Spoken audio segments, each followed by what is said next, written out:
శ్రీ గణేశాయ నమః. శ్రీ సరస్వత్యై నమః. శ్రీ గురుభ్యో నమః. పరమ పూజ్య గురుదేవులు పూజ్యశ్రీ ఆచార్య ఇక్కిరాల భరద్వాజ గారి సత్సంగము. భగవంతుడి యందు విశ్వాసము. నేటి అధ్యక్షులకు, ఇందులో పాల్గొంటున్న ఆత్మీయులందరికీ నమస్కారము. అనుకున్న దానికంటే కార్యక్రమం కొంచెం ఆలస్యంగా ప్రారంభించవలసి వచ్చింది కనుక తిన్నగా చెప్పుకోవలసిన విషయంలోకి వెళ్తాను. భగవంతుని యందు విశ్వాసము అనే విషయాన్ని జాగ్రత్తగా పరిశీలించినట్లయితే దానికి ముందు వేరొక విశ్వాసము కూడా ఇమిడి ఉంటుందని మనము గుర్తించవలసి ఉంటుంది. ఒక విషయాన్ని మనం సత్యమని అంగీకరించినప్పుడు, సంపూర్ణంగా అది సత్యమని విశ్వసించినప్పుడు, అది సత్యమని నిర్ణయించేటటువంటి మన నిర్ణయం మీద, నిర్ణయించే సామర్థ్యం మీద విశ్వాసం ఉండాలి మొదట.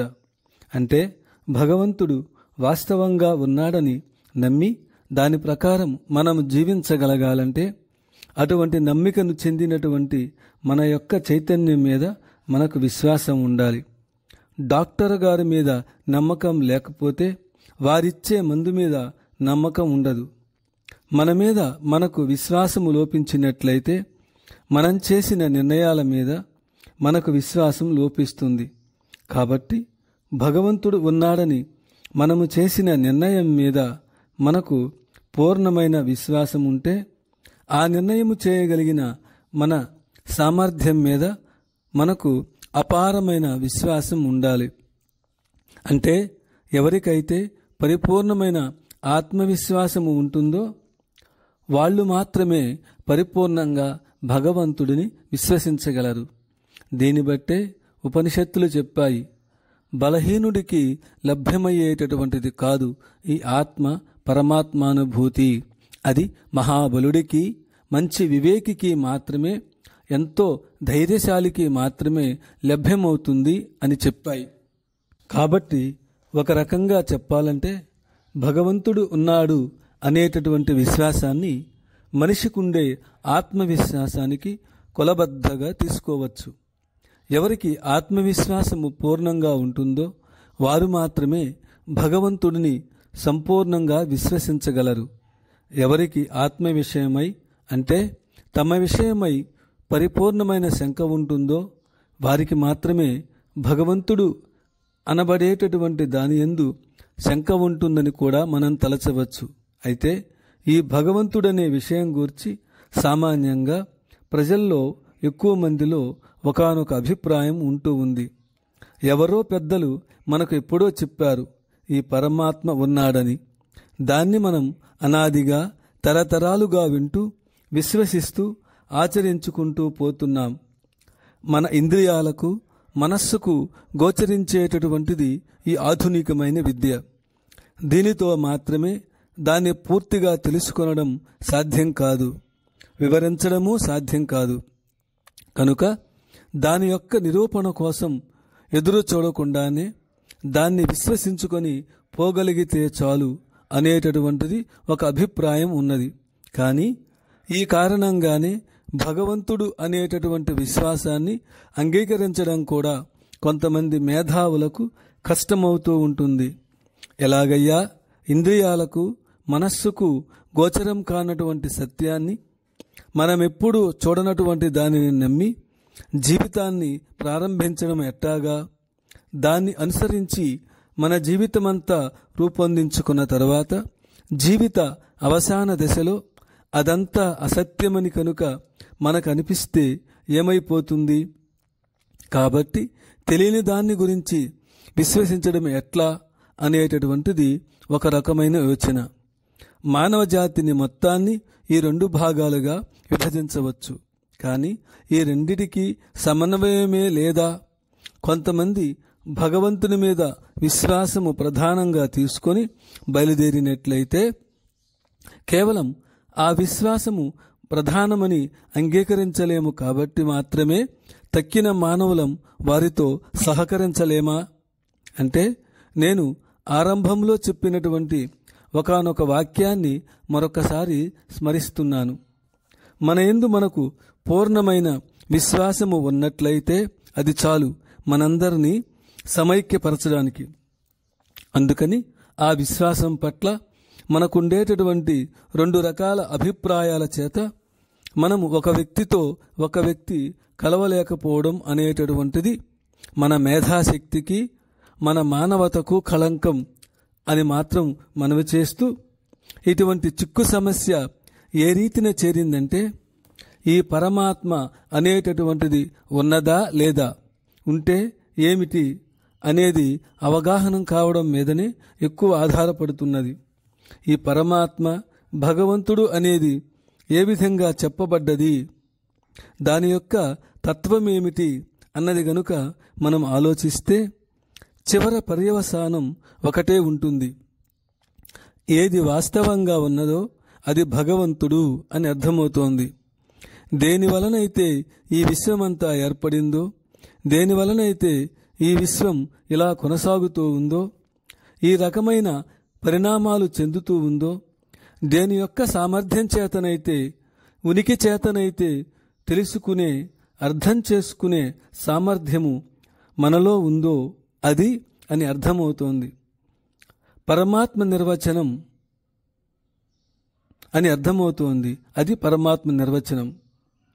అది తెలియకపోవడం చేత అటు సామాన్య ప్రజలు గాని, ఇటు భగవంతుడనే భావాన్ని అంగీకరించని వాళ్ళు గాని ఒక పొరపాటు అభిప్రాయానికి గురవుతున్నారు. ఈ ప్రపంచానికి మనకి ఈ ప్రకృతికి సంబంధం లేకుండా ఎక్కడో ఓ మూల ఎవడో ఒకడు కూర్చొని ఒక యంత్రాన్ని మేనేజ్ చేసినట్లు నడుపుతూ ఉంటాడు కాబోలు అని వీళ్ళు విశ్వసిస్తున్నారనే భావంతో వాళ్ళు అంటే నాస్తికులు అంగీకరించకపోవడం ఒకటి.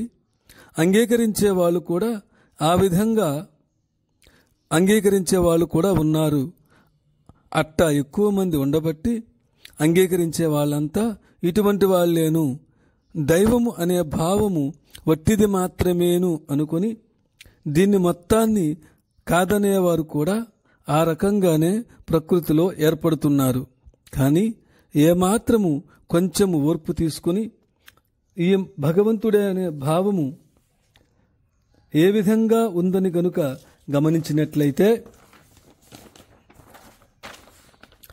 ఏది లేదని చెప్పడానికి వీలు లేని వస్తువు ఏదైతే ఉందో దాన్ని వాళ్ళు భగవంతుడు అన్నారు అని అర్థమవుతుంది. ఏది లేదని చెప్పినట్లయితే చెప్పడానికి మీరు, వినడానికి నేను ఉండడానికి వీల్లేదో అది. ఇది మనం గమనించవలసింది.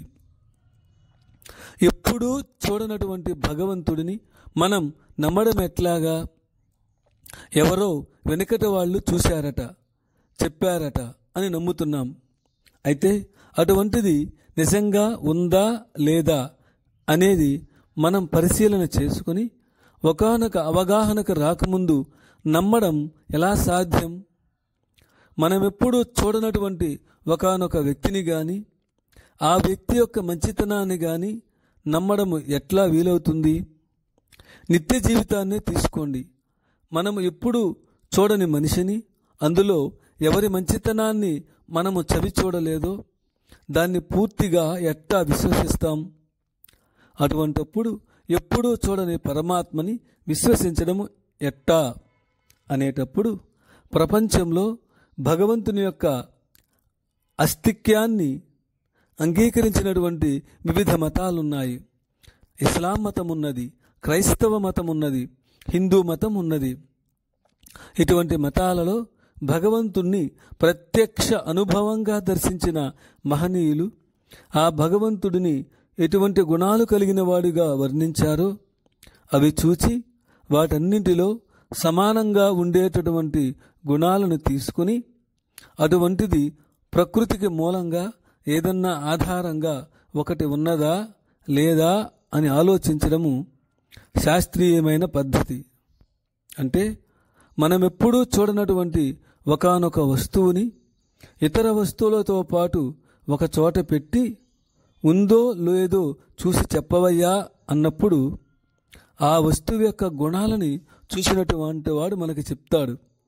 ఇదిగో ఈ రీతిన ఈ గుణాలను కలిగి ఉంటుంది, అలాంటి వస్తువు ఉంటుంది, పోయి చూడక్కడ అంటాడు. ఆ రీతిన మనము ఎప్పుడూ చూడనటువంటి ఒకానొక తత్వము సృష్టికి మూలంగా ఉందా లేదా అని మనము చూడాలంటే ఆ చూచినటువంటి వాడు దాని గుణాలు ఏ విధంగా ఉన్నాయని చెప్పాడో ఆ గుణాలన్నిటినీ సమీకరించుకొని అటువంటి గుణాలు కలిగిన ఒకానొకటి సృష్టికి ఆధారమైన సత్యము ఉన్నదా లేదా అని మనం ఆలోచించవలసి ఉంటుంది. అట్టా ఆలోచించి నిర్ధారణ చేసుకున్న తరువాత ఉండే విశ్వాసము ఆధునికమైన విద్యకు, ఆలోచనకు, శాస్త్రీయమైనటువంటి పరిజ్ఞానానికి గురి అయినటువంటి మన వంటి వాళ్ళకి అది సుగమం. అంటే ప్రపంచంలో ఆస్తికంగా భగవంతుని ఉనికిని అంగీకరించిన మతాలలో భగవంతునికి చెప్పబడిన విశేషణాలను తీసుకున్నట్లయితే సామాన్యంగా 6-7 లక్షణాలను మనం తీసుకోవచ్చు. ఒక విషయాన్ని అంగీకరించాయి, అన్నీ ఒక విషయాన్ని అంగీకరించాయి. భగవంతుడు అంటే 1 రూపం లేనివాడు, అయితే ఏ రూపమైనా చెందగలిగి ఉండవచ్చు. 2 సర్వగతుడు, ఆయన లేని చోటు ఎక్కడా లేదు. 3 ఈ సృష్టికి కారకుడు. 4 ఈ సృష్టి కొనసాగడానికి కారకుడు అంటే స్థితికి కారకుడు. 5 ఇది సృష్టి లయించినప్పుడు మళ్ళీ అతనిలోనే లయించవలసి ఉంటుంది. 6 సర్వాన్ని తెలుసుకుంటూ ఉండేవాడు అనే విశేషణాలు అన్ని మతాలకు సమానం. వీటిని ఆధారంగా చేసుకుని ప్రపంచంలోని మతాలన్నీ కూడా ప్రార్థనలు చేసుకున్నాయి. భగవంతుణ్ణి ప్రపంచంలోని మతాలన్నీ కూడా ప్రార్థనలు చేసుకున్నాయి భగవంతుణ్ణి. ఈ 6 గుణాలు కలిగినటువంటి ఒకానొక సత్యం ప్రకృతికి ఆధారంగా ఉన్నదా లేదా అని చూసినట్లయితే అది ఉన్నదని నిరూపణ అయినప్పుడు మన మనస్సుకు కూడా ఒకానొక విశ్వాసం ఏర్పడుతుంది. దాన్ని ఆధునిక పరిజ్ఞానం ప్రకారం కించిత్తుగా వివరించి చూద్దాం. నేటి భౌతిక శాస్త్రం మనకు చెబుతున్నది ఏమిటంటే ప్రకృతి యావత్తు పదార్థం చేత నిర్మించబడి ఉంది. ఈ పదార్థమంతా కూడా పరమాణువుల చేత చేయబడి ఉన్నది. ఈ పరమాణువులన్నీ కూడా అత్యంత సూక్ష్మమైనటువంటి ఎలక్ట్రాన్, ప్రోటాన్, న్యూట్రాన్ వంటి అంశాలతో చేయబడి ఉన్నాయి. అవి దేనితో చేయబడి ఉన్నాయి అని చెప్తాం? అవి దేనితో చేయబడి ఉన్నాయంటే అవి తరంగమో లేక శక్తివాహినియో అంటే ధార్మిక శక్తో చెప్పడానికి వీలు కానటువంటి ఒకానొక తత్వంతో చేయబడి ఉన్నాయి అని చెప్తాం. దీన్ని బట్టి మనకు ఏమర్థమవుతోంది? ఈ అనంతమైనటువంటి విశ్వమంతా కూడా ఈ ఎలక్ట్రాన్, ప్రోటాన్, న్యూట్రాన్లు మొదలైనటువంటివన్నీ దేనితో చేయబడి ఉన్నాయో ఆ ఒక్క శక్తి చేతనే అన్ని ఎలక్ట్రాన్, ప్రోటాన్, న్యూట్రాన్ మొదలైన పదార్థాలన్నీ చేయబడి ఉండాలి. వాటి యొక్క సమ్మేళనం చేతనే అన్ని పరమాణువులు చేయబడి ఉండాలి. వాటి సమ్మేళనం చేతనే అన్ని అణువులు, వాటి యొక్క నిర్మాణమే ఈ విశ్వము. అయితే ఆ మూలమైనటువంటి కణాలు ఏవైతే ఉన్నాయో అవి ఏ శక్తి చేత చేయబడ్డాయో ఆ ఒక్కదాని చేతనే ఈ విశ్వము యావత్తు చేయబడి ఉన్నది అనే విశ్వాసానికి వద్దాం. దానికి ఇందాక పరమాత్మకు చెప్పుకున్నటువంటి 6 గుణాల్లో 5 గుణాలున్నాయి. 1 దానికి రూపం లేదు అన్నాం. అలాగే భగవంతుడికి రూపం లేదు. పరమాణువులకి వాటి రూపమా అంటే కాదు. ఎలక్ట్రాన్లు, ప్రోటాన్లు వాటి రూపమా అంటే అంతకంటే కాదు. ఆ శక్తి ధరించిన కొన్ని రూపాలు మాత్రమే. అసలు ఆ శక్తికి స్వతసిద్ధంగా ఏ రూపమూ లేదు. దానిచేత చేయబడినటువంటి దానిచేత ఆవరింపబడినటువంటి వస్తువే ఈ సృష్టిలో లేదు. 2 ఈ సృష్టికి కారణం అదే. ఆ శక్తి సృష్టికి అదే కారణం. ఆ శక్తి ఎలక్ట్రాన్, ప్రోటాన్, న్యూట్రాన్ల రూపం ధరించి, వాటి సమ్మేళనమైనటువంటి పరమాణువుల రూపం ధరించి, వాటి సమ్మేళనమైనటువంటి అణువులు, వాటి చేత చేయబడిన బృహత్తరమైన విశ్వం యొక్క రూపం ధరించింది కనుక సృష్టికి కారణం అది, అంటే ఆ శక్తి. 3, ఆ శక్తి ఆ రీతినే కొనసాగుతూ పరిణామం చెందుతూ ఉండడం చేత ఈ సృష్టి జరుగుతూ ఉన్నది కాబట్టి దాని స్థితికి అదే కారణం. 4, ఏనాడన్నా ఇదంతా లయించడమంటూ వస్తే మళ్ళీ ఆ తత్వములోకే లయించాలి తప్ప ఇంకొక అవకాశము లేనట్టిది. కాబట్టి రూపరహితుడైనటువంటి భగవంతుని యొక్క లక్షణము దానికి ఉన్నది. సర్వగతుడు అనేటటువంటి రెండవ లక్షణము దానికి ఉన్నది. సృష్టికి కారణమైనది, స్థితికి కారణమైనది, లయానికి మూలమైనది లక్షణాలన్నీ సరిపడ్డాయి. అంటే ఇప్పుడు భౌతిక శాస్త్రము దేన్నైతే అంగీకరిస్తున్నదో ఆ సత్యమంతా కూడా భగవంతుడనే వాడికి చెప్పబడిన వాటిల్లో 6 లక్షణాలలో 5 లక్షణాలను పూర్ణంగా అంగీకరించింది.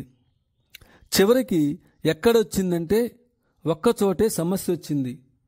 ఆ సృష్టికి మూలమైనటువంటి ఆ శక్తి ఉన్నదే, అది విద్యుత్ శక్తి, అయస్కాంత శక్తి వలె జడమైనదా, లేక మనలో అన్నిటినీ తెలుసుకుంటూ అనుభవించగల చైతన్యం వంటి స్వభావము కలదా? ఇది మూలమైన ప్రశ్న. భగవంతుడిని అంగీకరించే వారికి, అంగీకరించని వాళ్లకు వచ్చేటటువంటి వ్యత్యాసము ఈ ఒక్కచోటే. అటు భౌతిక శాస్త్రజ్ఞులు, భౌతికవాదులు కూడా మూలం మొత్తం ఆ శక్తితోనే చేయబడి ఉందని అంగీకరించవలసి ఉంటుంది. నేటి భౌతిక శాస్త్రం దృష్ట్యా అన్నిటినీ తెలుసుకుంటూ, అనుభవిస్తూ, నిర్ణయిస్తూ ఉండగలిగి మనలో చైతన్యానికుండే ధర్మము కలిగినది కనుక అయితే ఆత్మ లేక పరమాత్మ అనబడేటటువంటి గుణము అంగీకరించబడినట్లే. దాన్ని దైవం అన్నారు ఆస్తికులు. అటువంటి తెలుసుకునే సామర్థ్యము, ఎరుక దానికి లేకపోయినట్లయితే అది విద్యుత్ శక్తి, అయస్కాంత శక్తి వంటి జడమైన శక్తే గనుక అయితే అప్పుడు కేవలము భౌతికవాదం కానీ, భగవంతుడు లేడని చెప్పే వాదం కానీ సత్యమవుతుందని గ్రహించాల్సి ఉంటుంది. కాబట్టి అది సచేతనము అవునా కాదా అనేది ప్రధానం. అప్పుడు ఒక్క విషయము ఆలోచించాల్సి ఉంటుంది. ఇక ఇక్కడి నుంచి తార్కికం. భౌతిక శాస్త్రం కూడా ఒక విషయాన్ని అంగీకరిస్తుంది. ఏ సత్యాన్నైతే మనము ప్రత్యక్షంగా మన ఇంద్రియాలతో చూడ్డానికి వీలు కాదో దాన్ని శాస్త్రీయంగా నిరూపించడము అసాధ్యం.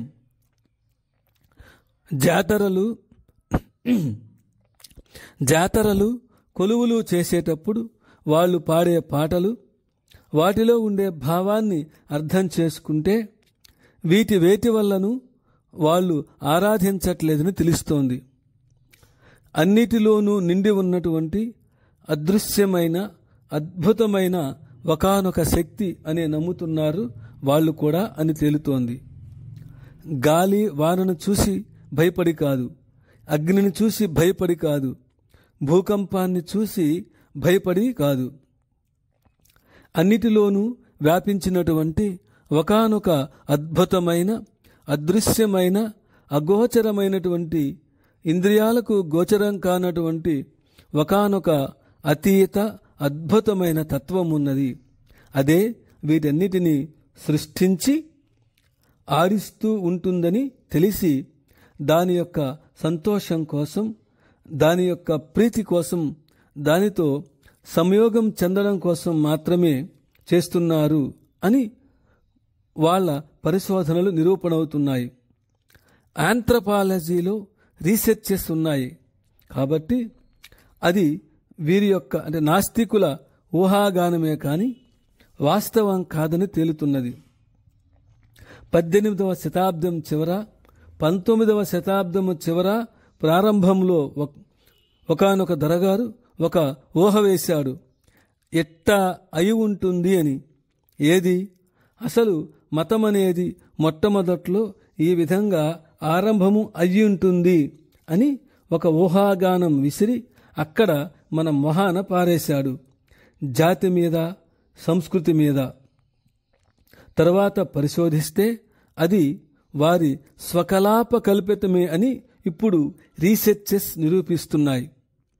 ఇప్పుడు ఇంకా మన సైన్స్ని కొద్దిగా తీసుకొని దాని ఆధారంగా మనము ఎట్లా రీసెర్చ్ చేసుకుంటూ వచ్చి చివరకు ఏం కంక్లూజన్కి అయితే మనం వచ్చామో ఇటువంటి భావాలతోనే వాళ్ళు నాస్తికులు చేస్తున్నారని తెలిసినప్పుడు మన యొక్క భావాన్ని తిరిగి ఒకసారి సంస్కరించుకోవలసి ఉంటుంది. ఆస్తికులు, నాస్తికులు పరస్పరము అవగాహన చేసుకోవలసిన అవసరము, తరుణము ఇప్పుడొచ్చింది. ఏమిటంటున్నాం మనం? ఏ మూలమైన తత్వానికి మరొక ధర్మం ఉందని అంటున్నాం. ఆ ధర్మము లేదని అంటున్నారు వాళ్ళు, అంటే నాస్తికులు.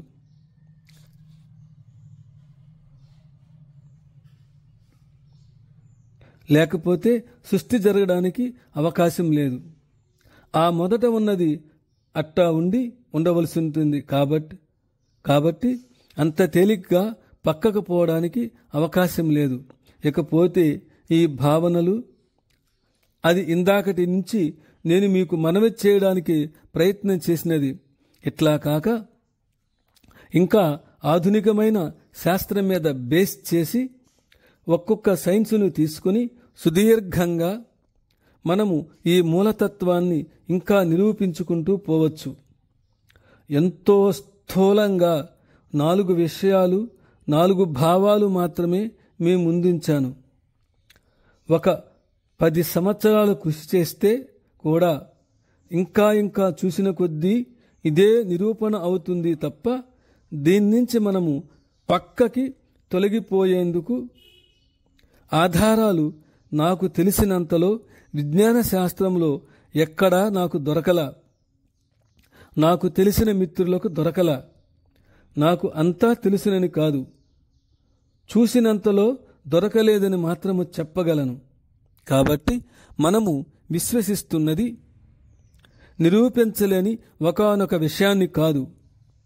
ఏది లేదని నిరూపించడం కష్టమో,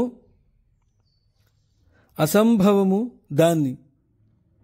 ఏది ఉన్నదో దాన్ని. ఏది లేకపోతే ఈ సృష్టి గాని, నేను గాని, మీరు గాని లేము దాన్ని. అది లేదు అన్నప్పుడు నేను మాట్లాడము ఎట్టా? మీరు వినడము ఎట్టా? నేను ఉన్నదని చెప్పినది అవునో కాదో మీరు చెప్పడం ఎట్టా? చెప్పండి ఒకసారి. నేను కొన్ని భావాలు చెప్పాలంటే నాకు అర్థం కావాలి, ఆలోచన ఉండాలి. మీ అందరికీ అట్టా అర్థం చేసుకునే, ఆలోచించే సామర్థ్యము ఉండి ఉండాలి. అప్పుడు మీరు నన్ను పిలవడం, నేను మీతో మాట్లాడడం, అప్పుడు మీరు అంగీకరించడము, అంగీకరించకపోవడము ఏదో ఒకటి జరుగుతుంది. అసలు ఆ స్థితి లేనే లేదంటూ నేను మీతో చెప్పడము ఎట్టా వీలవుతున్నది? ఎందుకంటే కేవలము భౌతికమైతే ఏమవుతుందంటే రసాయనికమైన పదార్థంతో మాత్రమే ఈ సృష్టి మొత్తం చేయబడింది. మనం కూడా రసాయనిక పదార్థముల యొక్క చిత్రమైన కూర్పు మాత్రమే. దాని యొక్క రసాయనిక ధర్మం మాత్రమే మనిషి జీవితం అవుతుంది. అదే గనుక అయితే దానికి చేతన అనే గుణము ఎట్టా అబ్బింది? దీన్ని కన్క్లూషన్ ఆఫ్ కేటగిరీస్ అంటారు. తత్వశాస్త్రంలో ఫిలాసఫికల్ కేటగిరీస్ అంటారు.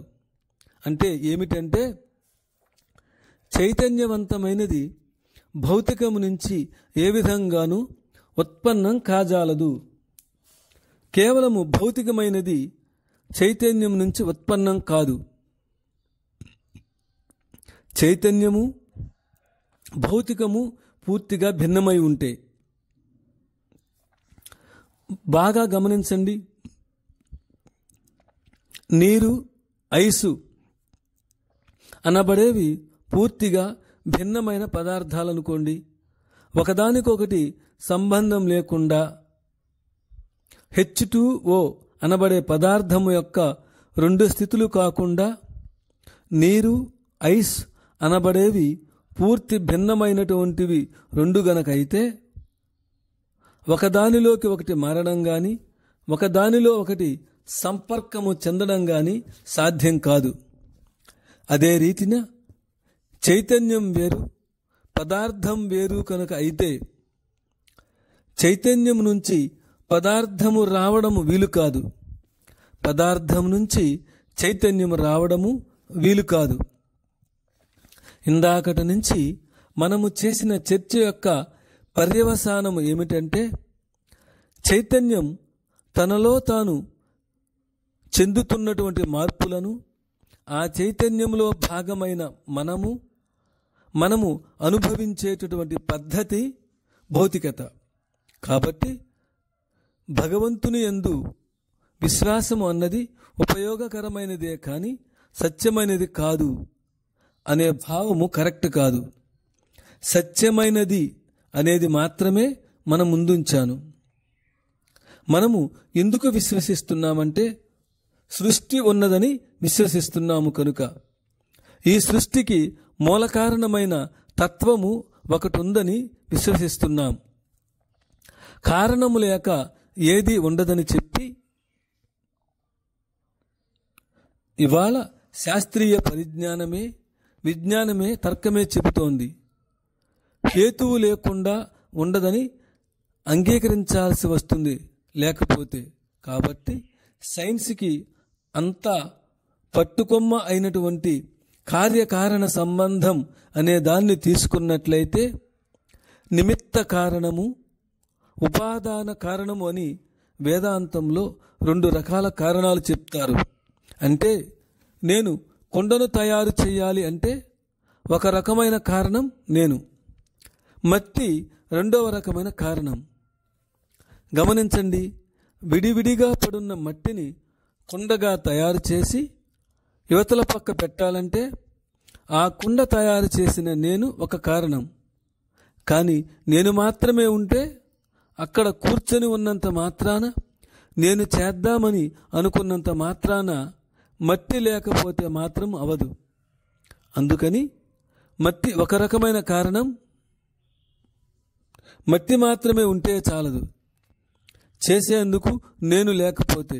అందుకని నేను ఒక రకమైన హేతువు, అది అంటే మట్టి ఒక రకమైన హేతువు.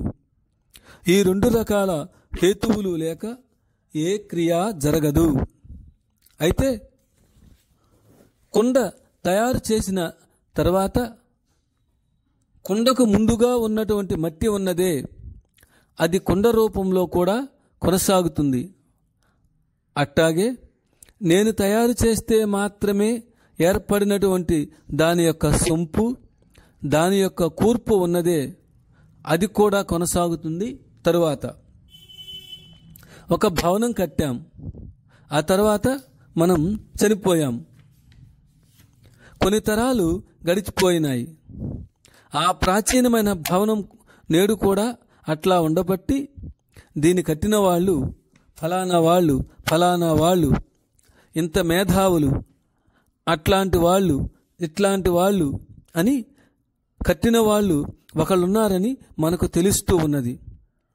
ఎందుకని? చైతన్యము కలిగినటువంటి వ్యక్తులు ప్లాన్ చేసి కడితే మాత్రమే ప్రకృతిలో అట్టా ఉండడానికి వీలవుతుంది.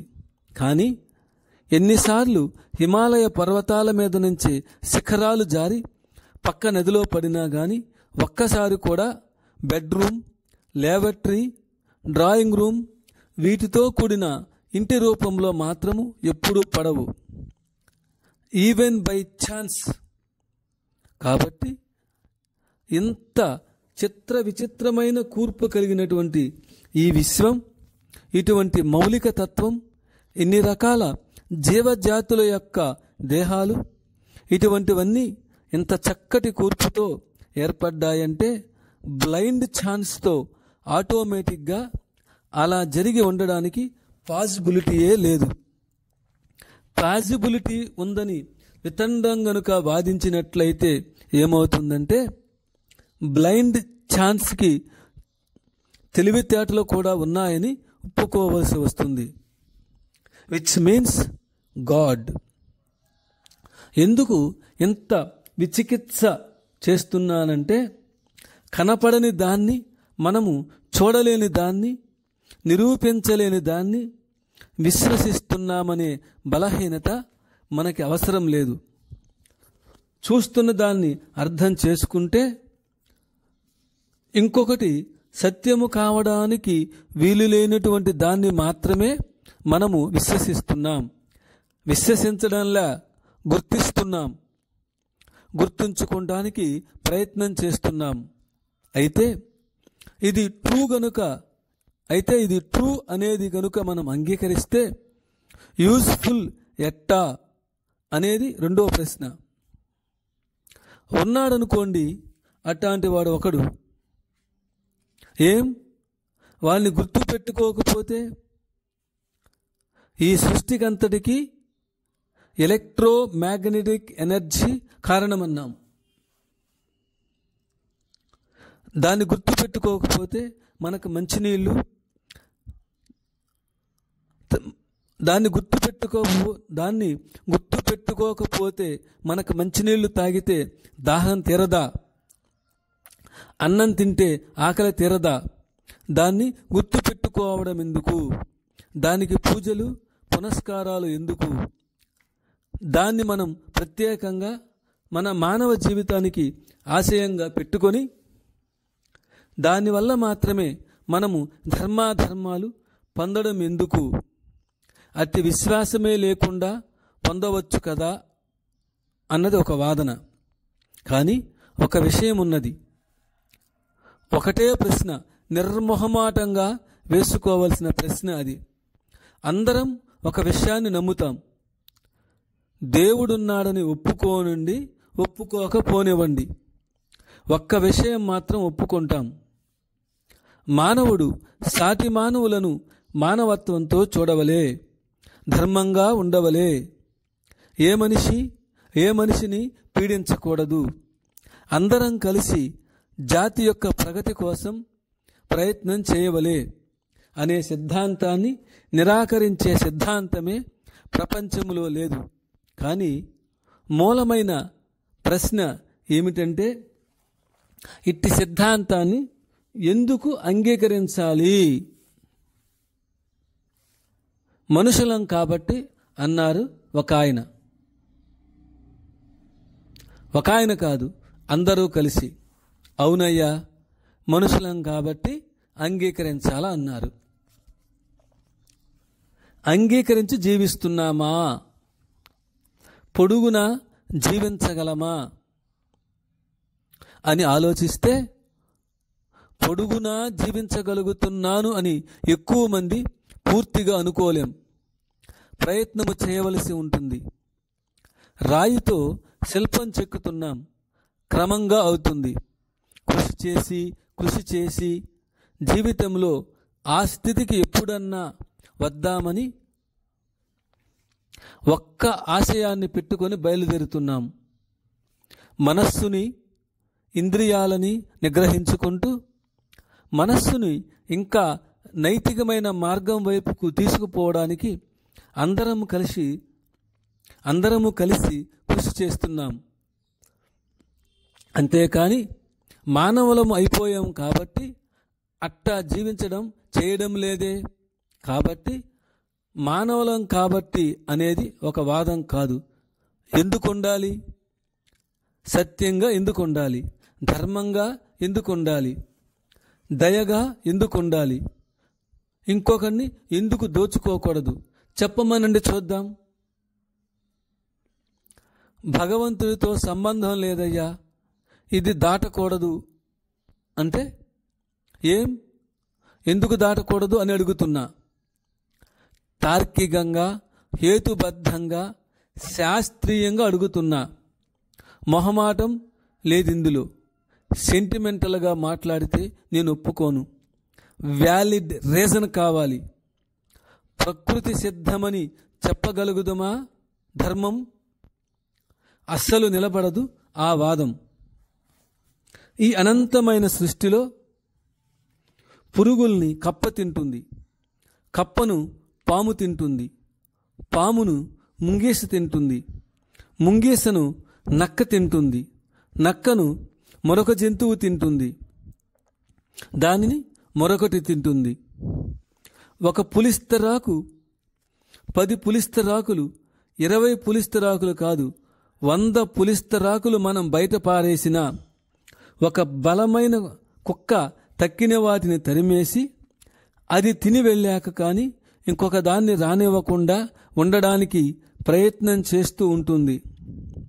అటువంటిది అనంతమైన జీవరాశితో నిండినటువంటి ఈ ప్రకృతిలో, అంటే దేనికి బలముంటే అది మాత్రమే పొంది తక్కిన వాటిని తరిమేసే నిర్మాణం కలిగిన ఈ అనంతమైన ప్రకృతిలో మధ్యలో మనమొచ్చి నైతిక విలువలు ఉండాలా అంటే ఎందుకు ఉండాలా అని ప్రకృతి మొత్తం ప్రశ్నిస్తోంది.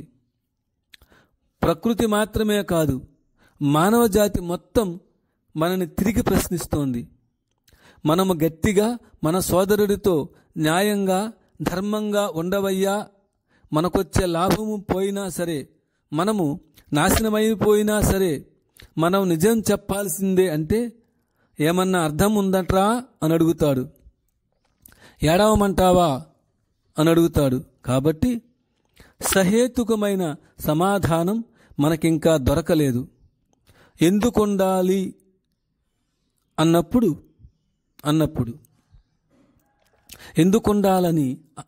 ఎందుకుండాలని అప్పుడు దాన్ని ఒక పక్కకు పెట్టి వేరొక పంథాలో ఒక్క 5 నిమిషాలలో నేను మీకు ఆ సమాధానం చెప్పి దాన్ని ముగిస్తాను. ఇప్పుడు మామూలుగా ఎందుకు ధర్మంగా ఉండాలనే సంగతి కాస్త పక్కనుంచండి. అందరము జీవిస్తున్నాం. మొట్టమొదట భుక్తి సంపాదించుకుంటున్నాం, తిండి గుడ్డ సంపాదించుకుంటున్నాం. మనము ఎవరి మీదనైతే ఆధారపడుతున్నామో వాళ్ళ పట్ల మన బాధ్యతని నిర్వహిస్తున్నాం. ఇది మన జీవితం యొక్క ప్రధాన లక్ష్యం. ఈ రెండూ సాధించాక ఇక మనము ఇంకా అదనంగా ఏమైనా చేయగలుగుతామా? అందరం కలిసి సమాజానికి ఏదైనా చేయగలుగుతామా? అదా ఇదా అని ఆలోచిస్తాం. అందరం అలా వ్యవహరించట్లేదనుకోండి. కొంతమంది అట్టా తాపత్రయపడే వాళ్ళు ఉంటారు. కొంతమంది ఇంకా సుఖపడగలుగుతామేమో, మనం ఏమన్నా 10 తరాల పాటు బాగుండేలా చేయగలుగుతామేమో, ఇట్లా అనుకుంటూ ఎవరి ఆలోచనతో వాళ్ళు పోతున్నారు. ఆ తిండి గుడ్డ ఆశించడం అనేది ప్రకృతిలో ప్రతి జీవికి ఉంది కనుక మనకి ఉంది. కాబట్టి దానికోసము ప్రయత్నం చేస్తున్నాం. ఆ రెండూ లభ్యమయ్యాక బాధ్యతలు నెరవేరితే చాలు అన్నాం. బాధ్యతలు నెరవేర్చేంత వరకు కుదిరాక అంతటితో ఎందుకు ఆగడం లేదు? అసలు ఏ వ్యక్తి అయినా ఆగగలుగుతున్నాడా? ఆగగలిగితే ఎంతమంది వ్యక్తులు ఆగగలుగుతున్నారు? 1. అంతకంటే పైదాని కోసం కృషి చెయ్యడానికి నాకు శ్రమ అనిపించి సోంబేరితనం వల్ల నేను ఊరుకోవచ్చు. నాకు వస్తోంది సరిపోతోందిలే, ఎందుకు అనవసరంగా ఒళ్ళు విరుచుకునేది? మన పిల్లలకి చదువుకి, మన పిల్లల చదువు చట్టబండలు బాగా సాగుతున్నాయి కదా అని నేను అనుకోవచ్చు. కానీ ఇంతకంటే ఎక్కువ శ్రమ పడడానికి నేను విముఖుడినై మాత్రమే నేను ఊరుకుంటున్నానే తప్ప నాకు లాటరీ టికెట్ వస్తే మాత్రము నేను తీసి అవతల పారవేయను. పారేసినా కానీ అందులో ఒక బ్యాలెన్సు, ఒక క్యాలిక్యులేషన్ ఉంటుంది. సామాన్యంగా వెతికితే కాబట్టి ఇట్టాగే జీవించడం అనేది జీవిత లక్ష్యమైతే అందరం మనుషులు ఏమో సాధించడం కోసము ప్రయత్నం చేస్తున్నామే. దేనికోసం మనం ప్రయత్నం చేస్తున్నది? దేనికోసమని మనమంతా ప్రయత్నం చేస్తున్నది? తృప్తి కోసము ప్రయత్నం చేస్తున్నాం, శాంతి కోసము ప్రయత్నం చేస్తున్నాం. మనకు గ్యారంటీగా తెలుసు ఈ రెండూ మాత్రము మనకి లేవని. ఉన్నట్టు భ్రమించినా కాసేపు అట్టాగే కూర్చోబెడితే తెలుస్తుంది. నేను లేవాలి, కాసేపట్ట పోయి రావాలి అంటాడు. ఏం అంటే ఏదో ఒకటి చేసేస్తే తప్ప తృప్తిగా ఉండదు, శాంతిగా ఉండదు. అది సంగతి. కాబట్టి తృప్తిగా శాంతిగా ఉండడం కోసము ఏదో ఒకటి చేస్తూనే ఉండాలి నువ్వు. కాబట్టి తృప్తిగా శాంతిగా ఉండడం కోసము ఏదో ఒకటి చేస్తూనే ఉండాలి నువ్వు. మనము ఏం చేసినా సరే ఈ భుక్తికి మించి తృప్తి శాంతి కోసమే. ఒకరు డబ్బు కూడబెడుతున్నాడంటే డబ్బు కూడబెట్టడం ద్వారా ఇక ముందు లేమిడి అనేది లేకుండా ఉంటే తృప్తి శాంతి వస్తుందని అనుకున్నారు కనుక దానికోసం. ఇంకొకరి ఆలోచన ఏ రీతిని పోవచ్చు? ఈ డబ్బు మాత్రమే కూడబెట్టుకొని కూర్చున్నప్పటికీ కూడా ఈ మొత్తం రాజ్యాంగాన్ని, యంత్రాంగాన్ని ఆడించేవాడెవడో వాడి దుంపదెగ, వాడి కన్ను మన మీద పడిందంటే మనం ఇరుక్కుంటాం. కాబట్టి మనము హోదా కూడా మన చేతిలో పట్టుకుంటే గాని లాభం లేదు అనుకొని హోదా కోసం ప్రయత్నం చేసేవారు మరొకరు ఉండవచ్చు. ఈ రీతిన ఎవరు ఎన్ని చేసినా సరే చివరకు మనకు తృప్తి శాంతి ఉండాలంటే ఇవన్నీ అవసరమని నమ్మబట్టి వాటి కోసం పాటుపడతారు. చివరకు చరమ లక్ష్యం మాత్రము తృప్తి శాంతి. ఇన్ని కోట్ల మంది మానవులు ఇన్ని రీతుల ఇన్ని దేశాల్లో అనాదిగా ఇంత ప్రయత్నం చేస్తూ ఉంటే ఇందులో ఎవడైనా నాకు తృప్తి శాంతి మిగిలిందని నిలబడేవాళ్ళు ఎంతమంది ఉన్నారు? మనమంతా కూడా జీవిస్తున్నది ఎందుకో ఇప్పుడు జాగ్రత్తగా గమనిద్దాం. ఇందాకటి ప్రశ్నని రివైజ్ చేసుకుంటున్నాం. ఇందాకటి స్టేట్మెంట్ని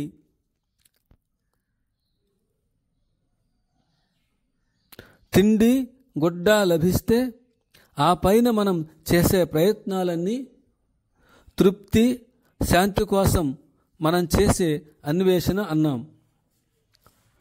సంసారం పెట్టుకున్నాం, వివాహం చేసుకొని సంసారానికి వచ్చాం. ఎందుకని? తోడు కావాలి. నా అనేవాళ్ళు, నన్ను కావాలనుకునేవాళ్ళు కొంతమంది కావాలని అనీజీగా ఉంది, లేకపోతే అశాంతి, ఒంటరితనం, అసంతృప్తి. కాబట్టి తృప్తి శాంతి కోసం మాత్రమే మనము ఈ సంసారము అది కావాలనుకుంటూ ఉన్నాం. అది కావాలనుకున్నాం, సరే, అది కావాలని అనుకుని తెచ్చుకున్నావు. అది మళ్ళీ బరువు బాధ్యతలలో పారేసింది. వాటిని నిర్వహిస్తావు. ఏమి ఆశతో?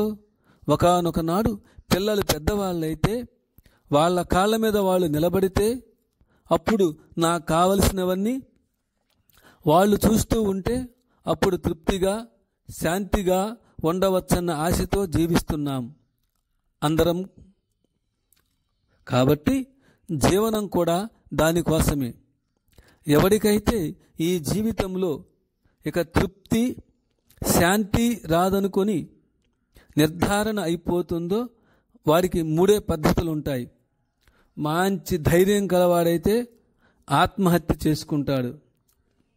తృప్తి శాంతి దొరకని కాటికి ఈ చాకిరి అంతా దేనికి? మన తిండి, మన గుడ్డ, మన ఆరోగ్యము, ఉండడానికి ఇల్లు, పెళ్ళాం పిల్లలు. ఓయ్ బాబోయ్, ఇంత చాకిరీ చేసిన తృప్తి శాంతి ఎటూ రాదని చెబుతూ ఉండే అది గ్యారంటీగా. ఎంత చాకిరీ చేసినా తృప్తి శాంతి ఎటూ రాదని చెబుతూ ఉండే అది గ్యారంటీగా వస్తుందనుకొని మనం ఇంత చాకిరీ చేస్తున్నాం. ఇక రాదని నిర్ధారణ ఎవరికైతే అయిపోయిందో షార్ట్ కట్ ఏదన్నా ఉందంటే అయిపోతుందంతే. అయితే మనోధైర్యం ఉండాలి, దానికి ధైర్యం ఉండాలి. అంత ధైర్యం లేనివాడు సామాన్యంగా పిరికివాడి ఆలోచన కూడా ఎక్కువ ఉంటుంది. అంత ధైర్యం లేనివాడు సామాన్యంగా పిరికివాడికి ఆలోచన కూడా ఎక్కువ ఉంటుంది. అందుకని వాడు కూర్చుని ఆలోచించి జీవిస్తూ ఉంటేనా తృప్తి శాంతులు లేవు, చావడానికా భయము అనుకున్నవాడికి ఆలోచించి జీవితము పాయింట్లెస్గా అయిపోయి మెంటల్ డెలీరియం వస్తుంది. అది ఒక మితంగా ఉంటేనేమో సివిలైజేషన్ ఆర్ కల్చర్ అనబడుతుంది. మితము తప్పితేనేమో మ్యాడ్ లాగా కనపడుతుంది. మన్నించండి, ఒక లిమిట్లో ఉన్నప్పుడు దాన్ని సివిలైజేషన్ అంటాం, కల్చర్ అంటాం. ఆ లిమిట్స్ మీరినప్పుడు పిచ్చి అంటాం.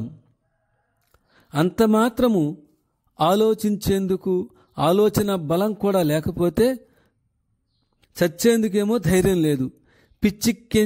పిచ్చెక్కేంతగా ఆలోచించేందుకు మానసిక బలము ధైర్యం లేదు. అప్పుడు చావడానిక భయము, బతకడానిక పాయింట్ లేదు. ఎట్లా చేయాలా? అందుకని మనము బతికున్నామన్న సంగతిని సాధ్యమైనంత వరకు మర్చిపోవడం కోసము కాస్త స్పిరిచువల్గా తయారవుతాం.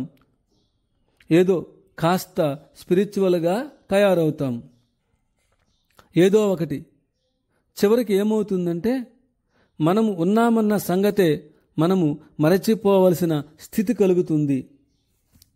దీన్ని మన సంస్కృతం కానీ అందులో నుంచి తెలుగులోకి వచ్చిన పదాలు కానీ ఎంత అద్భుతమైనవో చూడండి.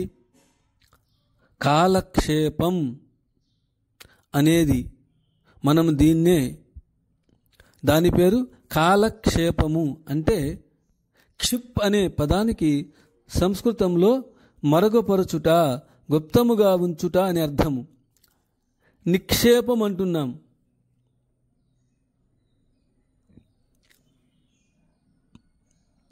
క్షిప్ అంటే కప్పిపుచ్చుట, మరుగుపరచుట అని అర్థము. కాలక్షేపం అంటే ఇంతకాలం గడిచింది అనే సంగతి మన నుంచి మనము మరుగుపరుచుకోవడం కోసము సినిమాకి వెళ్ళి కూర్చుంటే భలే కాలక్షేపమైందండి, 3 గంటలు ఎలా గడిచిందో తెలియలేదండి. అదే ఇంటి దగ్గర కూర్చుంటే 3 నిమిషాలు కూడా గడవు. ఎట్టారా నాయనా అనిపిస్తుంది. అదే అక్కడికి పోయి కూర్చుంటే అప్పుడే అయిపోయిందా అంటాడు. లేదు, రైల్లో కూర్చొని డిటెక్టివ్ తీసుకుని మొదలు పెట్టాడంటే పక్కవాడు తట్టి స్టేషన్ వచ్చిందయ్యా, దిగవయ్యా అనేదాకా తెలియదు, అప్పుడే వచ్చేసింది అంటాడు. కాలక్షేపం జరిగింది. వేసుకు కూర్చుంటే చెట్ల పేక కాలక్షేపం జరిగింది. గ్యాస్ కొడుతూ ఉంటే గాలి కబుర్లు కాలక్షేపం జరిగింది. ఈ కాలక్షేపాలన్నీ ఏమిటంటే తృప్తి శాంతి కోసము మనందరికీ తపన ఉండి అవి ఎట్టా వస్తాయో తెలియక, అవి లేకుండా జీవించలేక మనము పడే అగచాట్లు. అవి లేకుండానా జీవించలేం. ఎందుకంటే తృప్తి శాంతి లేదని తెలిస్తే చావడానికి షార్ట్ కట్టు. ఇక పాయింట్ లేదు బతకడంలో. తృప్తి కోసము శాంతి కోసము ఉండే తపన మనిషికి విల్ టు లైవ్ కంటే బలమైనది. అందుకని తృప్తి శాంతులు దొరకనప్పుడు will to die or damage himself, self destruction becomes the more powerful motive. అంటే ఏమిటి? జీవించడం కోసము అన్న ఆహారాల మీద ఉండే దానికంటే, ప్రాణం మీద ఉండే తీపి కంటే కూడా తృప్తి శాంతుల మీద ఉండేటటువంటి ప్రీతి ఎక్కువైంది మనిషికి. ఆ తృప్తి శాంతుల్ని పొందడానికి మీన్స్ సాధనలు కాబట్టి మాత్రమే ఈ జీవనానికి మనిషి విలువనిస్తాడు. దాన్ని సాధిస్తాము.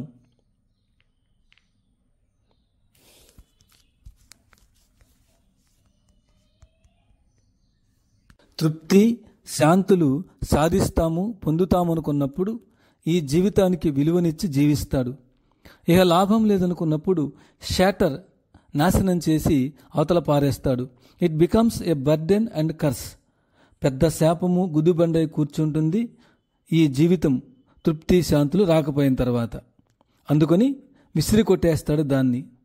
అందుకని తృప్తి శాంతుల కోసం ఉండేటటువంటి కోరిక జీవించాలనే కోరిక కంటే బలీయమైనది. జీవితాన్ని ప్రేమిస్తున్నామంటే తృప్తి శాంతుల్ని పొందేందుకు ఇదొక సాధనం కింద మాత్రమే మనం ఉపయోగించుకుంటున్నాం. అట్లా విశ్వసించి దీన్ని అనుసరిస్తున్నాం. ఆ తృప్తి శాంతి కోసము ఎంతమంది ఇన్ని రకాల ప్రయత్నం చేయడంలో మనమంతా కాలక్షేపంలో కూడా ఏం చేస్తున్నాం? ఆ తృప్తి శాంతి లేకుండా మనము జీవించలేము. మనం చేస్తున్న ఇన్ని కార్యక్రమాలు కలిసి తృప్తి శాంతి ఇవ్వడం లేదు. అప్పుడేం చేయాల? ఒకడికొక జబ్బు వచ్చింది, చాలా బాధాకరంగా ఉంది ఒంట్లో. దానికి ఏమో మందులు లేవు, బతకనూ లేడు, చావడానికి భయం. ఎట్లా చేయాలా? అప్పుడు నొప్పి తెలియకుండా మత్తు మందు వేస్తూ బతికించాలి. అంతేనా? క్యాన్సర్ వచ్చింది, ఇది క్యూరబుల్ కాదన్నారు, మహా పెయిన్ఫుల్గా ఉంటుంది. అప్పుడేం చేస్తారు? ఇక అవసాన దశలో డాక్టర్ గారు మందులు ఇస్తారు. ఈ మందులేస్తూ ఉండండి, నొప్పి తెలియకుండా ఉంటుంది, వెళ్ళిపోవచ్చు. జబ్బు తగ్గేందుకు లాభం లేదండి, నొప్పి తెలియకుండా ఈ మాత్రలేస్తూ ఉండండి అంటారు.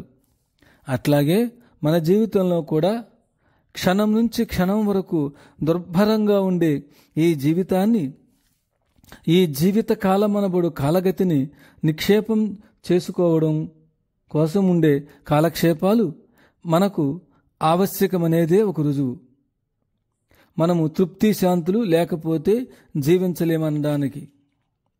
ఆ తృప్తి శాంతులు మనం ఎన్ని చేసినా పొందడం లేదు సరికదా. ఏ తృప్తి శాంతులు వస్తాయని ఆశించి మనము డబ్బు కూడబెట్టామో అది కూడబెట్టిన మరుసటి రోజు నుంచి సమస్యలు పెరిగాయే కానీ తరగల. ఇల్లు పగలగొట్టి డబ్బులు లాక్కెళ్ళిపోతున్నారు. ఎట్లా? అదో పెద్ద ప్రాబ్లం. ఉండిన దగ్గర నుంచి భయమే, లేకపోతే ఒక భయం, ఉంటే ఒక భయం. దానికోసమే బుర్రలు బద్దలు. ఇట్లా ఉన్నాయని తెలిసిన తర్వాత మన పిల్లలే విర్రవీగి చెడిపోవడం మొదలు పెడతారు. అప్పుడు దానికోసమే ఆశించి వచ్చే వాళ్ళందరూ మన చుట్టూ, మన పిల్లల చుట్టూ చేరి ఇద్దరిలో ఎవరో ఒకరికి కళ్ళబొల్లి మాటలు చెప్పి మొత్తం చేతిలో వేసుకుని బయటికి వెళ్ళగొడతారు. ఎన్నో రకాల బాధలున్నాయి దానివల్ల. వీటిని నిర్వహించుకోవాలి. ఇన్ని చింతలకు కారణమైంది కానీ తృప్తి శాంతి వారికి వచ్చిందా? దీనికి మన పూర్వీకులు ఒక చిన్న కథ చెప్పారు. ఒక రాజకుమారుడు మహా ఖుషీగా కాలక్షేపం చేస్తుండేవాడు. చీకు చింత లేకుండా. వాడి దుంపదెగా ఎట్లా అలవడిందో గాని, ఏ కారణం వల్ల వచ్చిందో గాని చిన్న దొంగతనం చేయడం అలవాటైంది. వస్తువు విలువ కోసం కాదు. వాడికి కావాలంటే కోకొల్లలుగా డబ్బులున్నాయి. కానీ ఏ మంత్రిగారి ఇంటికి ఆ పిల్లవాడిని పిలుచుకుపోయినా వచ్చేటప్పుడు తప్పకుండా ఒక స్పూన్ లాంటిదో బొడ్లో పెట్టుకొస్తాడు. చిన్న ఉగ్గు గిన్నె తీసుకొస్తాడు. ఒక దువ్వెన చంకన పెట్టుకొస్తాడు, వాళ్లకు కనిపించకుండా. అప్పుడు రాజుగారికి పెద్ద సిగ్గుచేటైపోయింది. ఇదేమిట్రా నీ దుంపదెగా, ఎట్లా వీడితోటి రాజుగారిని తలవంపులై చచ్చిపోతామే. వాడు డబ్బు కోసము ఆశపడి చేస్తున్నాడంటే మనం ఇచ్చి మాన్పించవచ్చు. వీడు మానకుండా ఉన్నాడు ఎలా అనుకున్నాడు. అందుకని దేశంలో చాటించాడు. వీడికి ఈ అలవాటు మానిపిస్తే అగ్రహారాలిస్తాం అని అందరూ భయపడ్డారు. ఎందుకు వచ్చింది గొడవ? పూనుకుంటేనా వాడు బాగుపడకపోతే ఒక శిక్ష, బాగుపడతాడేమోని చాచి ఒక దెబ్బ కొడితే రాజుగారు కుమారుని కొడతావట్రా అని ఒక శిక్ష. ఎందుకొచ్చింది? వద్దులేపో, బతుకుంటే బలుసాకు తినవచ్చు అనుకున్నారు. నా బోటిగాడొకడు దాని దుంపదెగా వస్తే అగ్రహారము, పోతే ఏం లేదు, మన దగ్గర పోయేందుకేం లేదు కదా కానీ అనుకున్నాడు. నేనున్నానన్నాడు. అయితే సరే రా అన్నారు. వీణ్ణి ముందు మచ్చిక చేసుకోమని తీసుకుపోయి ట్రైనింగ్ ఇవ్వడానికని వాడితో పాటు కొన్నాళ్ళుండి వాడి పద్ధతినంతా బాగా గమనించాడు.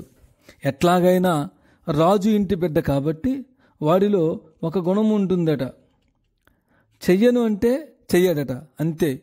ఆ పని ప్రాణాలు పోయినా చెయ్యడు. ఇక పర్వాలేదు, ఒక్క గుణము ఆలంబనంగా దొరికింది. వీడి దుంపదెగా, దీంతో వీడిని బయటికి లాగేయచ్చు అనుకున్నాడు. అనుకొని తన దగ్గర తీసుకొచ్చి పెట్టుకున్నాడు. ఒకసారి పక్క వాళ్ళింట్లో దొంగతనం చేసి వచ్చాడు. బాబు, ఇంత ప్రేమగా నేనంటే ఉన్నావు కదా, నా కోసం ఒక్క పని చెయ్యి, నువ్వు దొంగతనం మానేయి అన్నాడు. అంటే ఆ పళాన నమస్కారం చేసి, నేనిచ్చానంటే ప్రాణం పోయినా సరే మాట తప్పనండి, నేనిది నిలుపుకోగలిగిన విషయం కాదు, అది తప్పిస్తే ఇంకేమన్నా చెప్పండి అన్నాడు. అప్పుడు ఎట్లాగా అని ఆలోచించి, వీడు బంగారు వస్తువులు తెస్తుంటే ఈ పుట్టినరోజు కానుకగా నాకొక కానుక ఇయ్యి, నువ్వు బంగారు వస్తువులు దొంగిలించవద్దు మానే అన్నాడు. ఆల్ రైట్, వచ్చేసారి వెండి, వచ్చేసారి ఇత్తడి, ఇట్లా వరుసగా కొట్టేసుకుంటూ క్యాన్సిల్ చేసుకుంటూ వచ్చాడు ఆ గురువుగారు. ఒక 15-16 ఏళ్ళు అయ్యేటప్పటికి దరిదాపుల వాళ్ళ చుట్టుపక్కల పరిసర ప్రాంతాల్లో ఉండే వస్తువులన్నీ దేంతో చేయబడతాయో అన్నీ అయిపోయాయి. అయిపోయాక మానేశాడు. ఎవరింటికి పోవట్లేదు, వెళ్ళినా కానీ దొంగతనం చేయట్లే.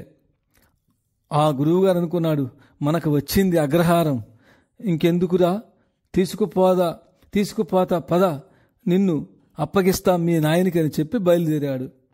ఆ రోజుల్లో వాహన వసతులు లేవు. అడవిలో నుంచి పోతూ ఉన్నారు. పోతూ ఉంటే ఈ గురువుగారికి కొంతమంది వేరే శిష్యులు ఉన్నారు. ఆ శిష్యుల దగ్గర రాత్రికి బస చేశారు. తెల్లవారుజామున లేచి మళ్ళా బయలుదేరుతున్నారు. బయలుదేరుతుంటే శిష్యుడు ముందు నడుస్తున్నాడు. వాడి పైన పైపంచె ఉంది, దాని చివరో మూట ఉంది. చూశాడు గురువుగారు. ఓరి వీడు దొంపదెగా, ఏమిట్రా ఇది అని ఏమిట్రా అన్నారు. బూడిద గురువుగారు అన్నాడు. ఎక్కడిదిరా ఏమిట్రా అన్నారు. మీరు చెప్పిన లిస్టులో బూడిద లేదు, వాళ్ళ దొడ్లో బూడిద కనిపించింది, అందుకని కట్టుకుని వచ్చా అన్నాడు. అదే రీతిన ఎన్ని చేసినప్పటికీ దాని వెనకాల వాడి ఆలోచన ఆ రీతినే ఎట్లా అయితే ఉంటుందో, అదే రీతిన మనం ఎన్ని చేసినప్పటికీ కూడా దాని వెనకాల తృప్తి, శాంతులు వస్తాయనే ఆశ మాత్రమే ఉండి మొత్తం చేస్తాం. జీవించడం దగ్గర నుంచి, పెళ్ళాం పిల్లల్ని చక్కగా చూసుకోవడం దగ్గర నుంచి అదొక్కటే ఆశ మనకు. అంటే వాడు చీకు చింత లేకుండా అలా పోతుంటే చ అది పారేద్దాం, అది మాత్రము తీసుకోవద్దన్నాడు గురువుగారు. ఆ ఒక్కటే కదా అని కొట్టేయించేశారు గురువుగారు. మరొక ఆశ్రమంలో ఆగేటప్పటికీ అక్కడుండే శిష్యులు ఈ గురువుగారిని ఆశ్రయించుకొని ధ్యానం చేసుకుని యోగాభ్యాసంలో కొంత దూరం వచ్చి భగవదనుభూతిని పొందేసి ఉన్నాడు. ఆత్మానందాన్ని పొంది ఉన్నాడు. గురువుగారిని చూసి, నేను కృతార్థత పొందాను, నేను మీకేమి కానుకగా ఇచ్చుకోవాలో నాకేమి అర్థం కావడం లేదు. ఇంత ఆత్మజ్ఞానానికి కారణమైన బోధను మీరిచ్చారు నాకు. అందుకని ఎవరి దగ్గర దొరకనిది ఒకానొకటి మీకు ఇద్దామనుకున్నాను. అంటే గురువుగారు అన్నారు, ఒరేయ్, నీకు ఆత్మజ్ఞానానికి నేను దారి చూపించినటువంటి వాణ్ణి, నాకేమిటిస్తావురా? నువ్వు హాయిగా అట్లా ఉండు చాలు, నాకేం వద్దన్నారు. గురువుగారు తీసుకోనంటే తీసుకోడు. ఇట్లా కాదని చెప్పి శిష్యుని పిలిచి, మా దగ్గర పరశువేది ఉన్నది, ఇది పెట్టి దేన్ని తాకితే అది బంగారం అయిపోతుంది, ఇది దగ్గర పెట్టి ఉంచుకో.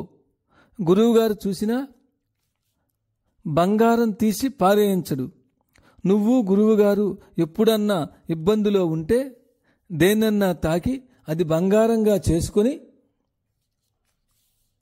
అమ్ముకొని మీరిద్దరూ తినండ్రా, గురువుగారికి బాధ లేకుండా చూసుకోండి అని చెప్పి వారికి ఇచ్చాడు. వాడు దాన్ని మూట కట్టుకున్నాడు. ఇద్దరూ పోతున్నారు. పోతుండేటప్పటికీ అక్కడి నుంచి వాడికి, గురువుగారు, నాకేమిటో భయంగా ఉంది అన్నాడు. ఏమిరా అన్నారు. ఇది శాస్త్రాల్లో చెప్పినది, మన వేదాంత గ్రంథాల్లో ఉన్నది. భయంగా ఉంది గురువుగారు అన్నాడు. ఏమిరా అన్నారు. ఏమో సార్, నాకు తెలియట్లేదు అన్నాడు. నీ దుంపదగా ఇప్పటిదాకా ఖుషీగా వస్తేవి కదరా, నాకన్నా చీకు చింత లేకుండా నడిచి వస్తేవి కదరా అన్నారు. అంటే కాదు, భయంగానే ఉంది అన్నాడు. అయితే ఒక పని చేయరా, ఆ భయానికి కారణమైన దాన్ని బావిలో పడే అన్నారు. అప్పుడు వారికి అర్థమైంది, ఎంత స్పర్శవేది, దేన్ని పెట్టి తాకిస్తే బంగారం అయిపోతుందో ప్రతి వస్తువు, అది ఉండి అంత విలువైనదని తెలిస్తే చంపడానికైనా అవతలవాడు వెనకాడడు. అది వాడి పరిస్థితి. తన దగ్గర ఈ స్పర్శవేది ఉందని ఎవరికైనా తెలిస్తే ప్రాణాలతో వీడిని బతకనిచ్చేది లేదు. అందుకని వీడికి భయం ఎక్కువైపోయింది. నీ దుంపదగా అది లేనప్పుడు చీకు చింత లేకుండా ఉన్నావు, అది ఉన్న దగ్గర నుంచి ప్రాణభీతి అయిపోయిందే, అందుకని దాన్ని అవతల పారేసిరా అన్నాడు. అదే రీతిన తృప్తి శాంతులు వస్తాయనుకుని మనము ప్రపంచంలో చేసి సాధించుకొని కూడబెట్టుకునే వస్తువులు, కీర్తి అనండి, హోదా అనండి, అధికారం అనండి, ధనమనండి, ఇంకా ఏమైనా కానివ్వండి, ఇవన్నీ చీకులు చింతలు తెచ్చిపెడతాయే గాని తృప్తి శాంతులు ఏమీ ఇవ్వటల్లా. ఇందులో ఎవడు నాకు వచ్చింది నాకు చాలు అనడంలా. కాబట్టి ఎంతమంది జీవితము దండగే. ఇది రాదా ఈ తృప్తి శాంతి? ఎంతమందిలో ఎవరికీ రాలేదు. కాబట్టి లేదా? అది సత్యం కాదా? సత్యం కాదని అంగీకరిస్తే మనం జీవించడము అనవసరం, ఇన్ని కష్టాలు పడడము అంతకంటే అనవసరం. కాబట్టి అవి లేవనడానికి వీల్లేదు. ఎవరికీ కనపడలేదు కాబట్టి భగవంతుడు సత్యము కాదనడము ఎట్టా కరెక్ట్ కాదో, ఎంతమందిలో ఎన్ని చేసినా కానీ తృప్తి శాంతులు ఎవరికీ రాలేదు కాబట్టి తృప్తి శాంతులు అసత్యమనడం కూడా జీవించడానికి హేతువు లేకుండా చేసి అవతల పారేస్తాయి. అట్టా అనుకోవడము పారిపోవడం అవుతుంది. అట్లా కాక మన పెద్దలు ఏమన్నారంటే, ఈ తృప్తి శాంతులు వస్తాయని అన్వేషించుకుంటూ పోయే దాంట్లో మనుషులు పడే పాట్ల వల్లేనయా అసలు అధర్మమును అన్యాయమును సమాజంలో వస్తున్నాయి, గమనించుకో అన్నారు. నా తిండి గుడ్డ నా కుటుంబ బాధ్యతలు నెరవేరితే సరిపోతాయి అనేటటువంటి దృష్టి పోయి ఇంకా ఇంకా ఎక్కువ సంపాదిస్తే నాకు తృప్తి శాంతులు వస్తాయని భ్రమించబట్టి నేను ఇన్నిటి కోసం పాటుపడ్డా. దానికోసము అధికారం కోసము పోయారు, దానికోసం కీర్తి కోసం పోయాడు ఇంకోడు. ఎవడో దేనికోసం అన్యాయం చేసినా కానీ ఆ అన్యాయం వల్ల వచ్చే ఫలితం వల్ల మనకు తృప్తి శాంతులు ఎన్ష్యూర్ అవుతాయని అనుకోబట్టి చేస్తున్నాము. కాబట్టి ఆ తృప్తి శాంతులు ఎట్టా వస్తాయో తెలియకపోవడం చేత మనుషులు తప్పనిసరిగా అధర్మము తొక్కవలసి ఉంటుంది అని మన పెద్దలు చెప్పారు. అయితే ఈ తృప్తి శాంతులు సాధ్యమా కాదా అనే ప్రశ్నకు ఋషులు చెప్పి ఉన్నారు. వాళ్ళన్నారు, గాఢమైన నిద్రపోతున్నావే, స్వప్నం కూడా లేకుండా ఆ పరిస్థితిలో ఏమి అసంతృప్తి ఉంది, ఏమి అశాంతి ఉంది? మెలకువలో ఉండగా ఇన్ని లక్షల మంది, ఇన్ని కోట్ల మంది ఇన్ని రకాల ప్రయత్నం చేస్తుంటే ఇందులో ఎవరికీ లేనటువంటి తృప్తి శాంతి గాఢంగా స్వప్నం లేకుండా నిద్రపోతూ ఉండే సమయంలో ప్రతివారికి ఉన్నది. చూసుకో, అట్టిది లేదంటానికి వీలు కాదు, ఉన్నది, అంగీకరించాల్సి ఉంటుంది. ఎట్టా? గాఢ నిద్రలోనే ఉన్నది, అది ఉన్నట్టు మనకు రుజువెట్టా? ఎంతమందికి అనుభవం అవుతున్నది కనుక రుజువు, అంగీకరించాం. ఇది మైకని ఎట్లా ఒప్పుకుంటున్నాం? ఎంతమందికి ఇది మైకుగా అనుభవం అవుతోంది గనుక. ఈ జగత్తుందని ఎందుకు ఒప్పుకుంటున్నాం? ఎంతమందికి ఈ జగత్తు ఒకలాగే అనుభవం అవుతోంది గనుక. ఎంతమందికి ఆ తృప్తి శాంతి నిద్దట్లో ఒకలాగే అనుభవం అవుతోంది కాబట్టి అది వాస్తవము, జీవితంలో భాగము అని అంగీకరించాల్సి ఉంటుంది. అప్పుడు ఎట్టి అసంతృప్తి అశాంతి లేవు. ఇన్ని చేస్తుంటే లేనటువంటి తృప్తి శాంతి అప్పుడు ఏమీ చేయకుండా కూడా ఎందుకు వస్తున్నాయి? అప్పుడు వాళ్ళు చెప్పినది ఏమిటంటే, ఒరే, ఆ తృప్తి శాంతులు ఎక్కడి నుంచి వస్తున్నాయో తెలుసుకుంటే నీకు ఇప్పుడు కూడా పొందడానికి వీలవుతుందిరా అన్నారు. అప్పుడు దాని గురించి కూడా వాళ్ళే ఒక ఆలోచన మనకు దారి చెప్పారు. మెలకువలో ఉండేటప్పుడు సుఖం కానీ దుఃఖం కానీ మనకు 5 జ్ఞానేంద్రియాలు మనస్సులో నుంచి వస్తాయి. ఆలోచించండి, సుఖం వచ్చినా సరే దుఃఖం వచ్చినా సరే 5 జ్ఞానేంద్రియాలు ప్లస్ మనస్సులో నుంచి వస్తాయి. కానీ గాఢ నిద్రలో ఉన్నదే ఈ 6 ద్వారాలు పనిచేయకుండా మూతపడిపోయినాయి. మనస్సు పనిచేయదు. మనస్సు పనిచేస్తే డ్రీమ్స్ వస్తాయి. ఇంద్రియాలు పనిచేయవు. పనిచేస్తే మెలకు వస్తుంది. కాబట్టి ఇవన్నీ కట్టుబడిపోయిన స్థితి గాఢ నిద్రావస్థ. అంటే వేటి ద్వారా అయితే సుఖం కానీ దుఃఖం కానీ మనలోకి రావడానికి వీలుందో ఆ ద్వారాలు కంప్లీట్గా క్లోజ్ అయిపోయిన స్థితి గాఢ నిద్ర. అప్పుడు అనుభవం అయ్యే అటువంటి తృప్తి శాంతి ఏ ద్వారం గుండా వచ్చిందండి మనకు? ఏ ద్వారం గుండా రావడానికి వీలు లేకుండా ఉన్న ద్వారాలు మూతపడిపోయినాయి. అంటే బయట నుంచి వచ్చింది కాదని అర్థం. మనలోనే స్వతసిద్ధంగా ఉన్నది. అలా మనలోనే ఉన్నదనడానికి అదే రుజువు. అప్పుడు దాని నుంచి ప్రశ్న ఏమి ఉత్పన్నమవుతుందంటే, మనలోనే అంత తృప్తి శాంతి ఉంటే మరి మెలకువలో ఎక్కడికి పోయింది? ఒక్కరికి పోవడం కాదు, ఎంతమందికి ఎందుకు పోయింది? ఎవరికి ఎందుకు అనుభవం కావడం లేదు అని వాళ్ళని అడిగితే దానికి వాళ్ళు చెప్పారు, ఒక తొట్టె ఉందనుకోమన్నారు. ఆ తొట్టె నిండా నిర్మలమైన నీరు పోసామనుకోమన్నారు. ఆ నీరు నిశ్చలంగా ఉన్నప్పుడు చూడండి, తొట్టె అడుగు ఎంత బ్రహ్మాండంగా కనపడుతుందో. మహానందిలో ఉండే కోనేటి అడుగు బాగా చూసిన వాళ్ళకి తెలుస్తుంది. ఆ నీరు అదేమిటో అంత చిత్రము. ముక్కులోతు నీళ్లుంటాయి.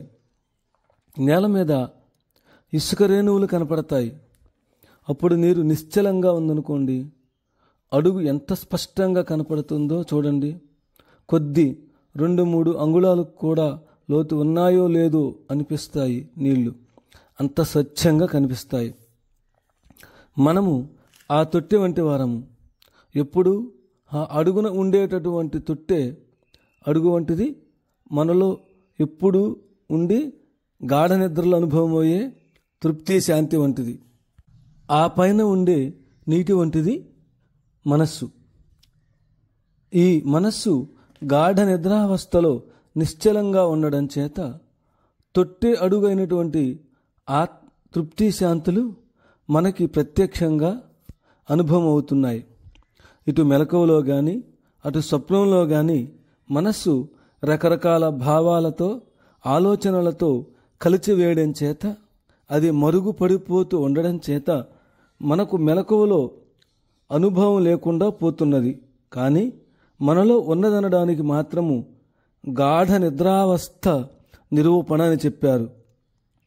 కాబట్టి ఎటువంటి ఆలోచన లేని స్థితికి నువ్వు మెలకువలోనే గనుక మనస్సును తీసుకుపోగలిగితే అప్పుడు గాఢ నిద్రావస్థలో ఉండేటటువంటి తృప్తి శాంతి జీవితమంతా దేని మీద ఆశ పెట్టుకుని బతుకుతున్నావో అట్టిది నీకు అనుభవం అవుతుంది. మెలకువలో ఉండగానే గాఢ నిద్రలో వలె ఎటువంటి ఆలోచనలు భావాలు లేకుండా ఉండే నిశ్చల స్థితిని పొందడం అనే దాన్ని యోగము అని చెప్పారు. యోగః చిత్తవృత్తి నిరోధః. సమాజంలో ఉండే అధర్మము అన్యాయము పెరిగిపోతూ వచ్చి జీవితంలో భయము అశాంతి దుఃఖము ఉంటోంది. లేనివాడికి ఉన్నవాడికి కూడా ఎక్కువైపోతున్నాయి. దాంతో యోగం అట్టా కాదు. దాన్ని సాధించుకునడం కోసమే మనము బతుకుతున్నామని తెలిసినట్లయితే ఈ తిండి గుడ్డ మనము సంపాదించుకునడం కోసము బాధ్యతల కోసము కష్టపడుతూనే ఇంత చాకిరీ కూడా నిష్ఫలమైపోతోంది.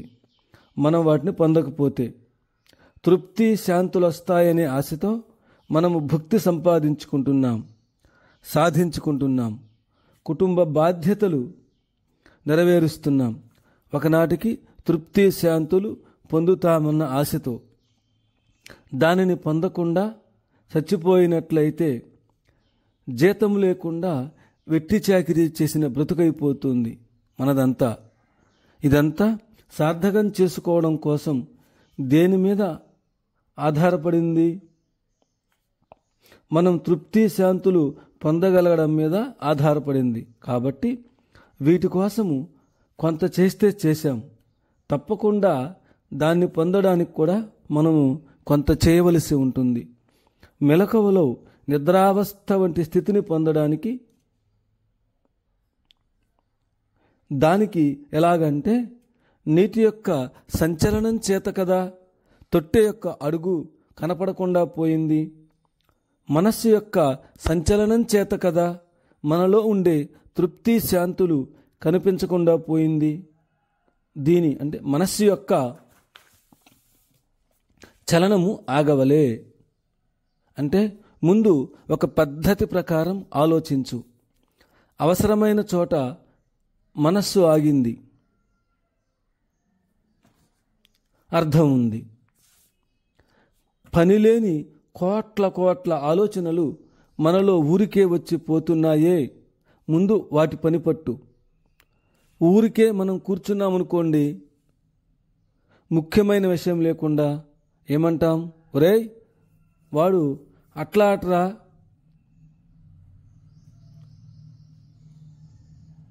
వీడు ఇలా చేశాడట్రా, ఫలానా చోట అలా జరిగిందట్రా అంటాం. దీని సంగతి వాడికి చెప్తాం. There may be true but totally useless to you. వాడు నిజంగా అట్లాంటి వాడైతే కావచ్చు, కానీ ఈ మాట్లాడుకున్న నీ పని మాత్రము వేస్ట్, నీ కామన్ సెన్స్ వేస్ట్. కాబట్టి ఇటువంటి అనవసరమైన ఆలోచనలన్నీ ఆపేయాలి మనము. అవి ఎట్టా వస్తాయి? రాగం వల్ల, ద్వేషం వల్ల, అసూయ వల్ల వస్తాయి అట్లాంటి ఆలోచనలన్నీ. వాడెవడో పైకి వచ్చేస్తున్నాడు, వాడు పైకి రావడం ఎందుకు నాకంటే అనే ఏడుపు రోగం నాకు కలిగిన తర్వాత వాడి మీద రకరకాల పుట్టించాలనే బుద్ధి లోపల నుంచి ఊరుతూ ఉంటుంది. వాడి గురించి గిట్టకుండా ఎవడే మాట చెప్తాడా విందామని చూస్తూ ఉంటుంది. ఇవన్నీ తరంగాల కింద వచ్చి నాలో ఉండేటటువంటి తృప్తి శాంతుల్ని నా నుంచి మరుగుపరుస్తూ ఉంటాయి. ఆలోచించు, నువ్వు అట్టా మాట్లాడినందువల్ల వాడికేమన్నా పోతుందా? పోనీ నీకేమన్నా వస్తుందా? కొంచెం కామన్ సెన్స్ పెట్టి ఆలోచించు. నీకు వచ్చేది ఏమీ లేకపోయే, వాడికి పోయేది ఏమీ లేకపోయే నువ్వు అసూయతో అట్టా మాట్లాడినందువల్ల, అంతకంటే నువ్వు సిన్సియర్గా ట్రై చేసుకుంటే, ఈ ఎఫర్ట్ దానిలో పెడితే నువ్వు తప్పకుండా ఏదన్నా సాధించుకోగలుగుతావు. బుద్ధిని పాడు చేసుకుంటారు, టైంని పాడు చేసుకుంటారు. కాబట్టి అసూయ పడడం అంత వేస్ట్ఫుల్. ఇలాంటి కామన్ సెన్స్ లేకపోవడం తప్ప ఇంకొకటి లేదు. ఆలోచిస్తే నీకే తెలుస్తుంది. అట్లాగే ద్వేషము ఇట్టా వరుసగా తీసేసుకుంటూ వస్తే ఆ రకమైన సంచలనాలు మనస్సులో ఆగిపోతాయి. అట్లాగే జీవించడం కోసము కావలసిన అవసరాలు, బాధ్యతలు నెరవేర్చాల్సినటువంటి అవసరాలు తీరిన తర్వాత ఇక దేనికోసం కావాలట? తృప్తి శాంతుల కోసం కావాలి. తృప్తి శాంతులు కావలసిన పని వేరొక వల్ల వస్తుందంటే కానీ దీనివల్ల మాత్రం కాదని తేలిపోయాక దానికోసమే పాటుపడుతుండేవాడు ఎంత తెలివైనవాడు. అందుకని అనిపిస్తుంది లోపల. చిన్నపిల్లలప్పుడు రోడ్డు మీద సిగరెట్ పెట్టెలు, తగర్ర ముక్కలు, గోళీ విరిగిపోయిన గాజు ముక్కలు తెచ్చి పిల్లవాడు ఆడుకుంటుంటాడు. వాటిని తీసేస్తే ఒక్కటి కూడా ప్రాణం తీసేస్తాడు. కానీ అదే కొంచెము పెద్దవాడైన తర్వాత వాడే తీసి బయట పారేస్తాడు. అట్లాగే వీటిలో తృప్తి శాంతులు ఉన్నాయి అనుకునేటటువంటి ఇన్ఫాన్సీ అంటే పసితనంలో మనం ఉన్నప్పుడు, ఇంటలెక్చువల్ ఇమ్మెచ్యూరిటీ అంటే అజ్ఞానంలో ఉన్నప్పుడు మనిషి వీటిని గ్రిప్ చేస్తాడు. వీటి మీద కొంచెమన్నా ఆలోచనిస్తే అది unnecessary torture, sub torture of others తప్ప beyond a particular limit it has no meaning. ఒక పరిధి తర్వాత వాటికి అర్థం లేదు అని తెలిసిన తర్వాత తను ఇంకో దానికోసం ఏది పోతే తన బతుకే దండగైపోతుందో, తన వాళ్ళందరి బతుకు దండగైపోతుందో, దాన్ని సాధించకుండా చచ్చిపోతున్నామని తెలిసినప్పుడు దీనికోసం వేస్ట్ చేసే టైం అంతా దాని మీద పెడతాడు. అప్పుడు ఇంద్రియ నిగ్రహం కోసం, అప్పుడు ఇంద్రియ మనోనిగ్రహాల కోసం వస్తాడు మనిషి. ఇప్పుడు అర్థమవుతుంది, ధర్మంగా ఎందుకు ఉండాలండి సార్? 9:15 అయిపోయిందండి, నేను కాలేజీకి వెళ్ళాలండి. ఏమండి, నా డ్యూటీ. వెళ్ళాలి కాబట్టి వెళ్ళేవాడు. విర్చ్యూ ఈజ్ నో విర్చ్యూ. ఇదే శ్రీకృష్ణుడు అన్నాడు. ఇది ఎందుకు చేస్తున్నావయ్యా? ధర్మం కాబట్టి చేస్తున్నాను అన్నావో, నువ్వు ధర్మాత్ముడివి కాదు పో అన్నాడు. నువ్వు కాదన్నావు. అధర్మమైనది నీకు తట్టకూడదు అంతే. అధర్మమైనది తట్టి దాన్ని నిగ్రహించి ధర్మమైన దాన్ని కలిపి చేసుకున్నప్పుడేమో అది మనము విర్చ్యూ అంటాము. అది చివరికి ఏ స్థితికి రావాలి? అధర్మము తట్టకపోవడం చేత.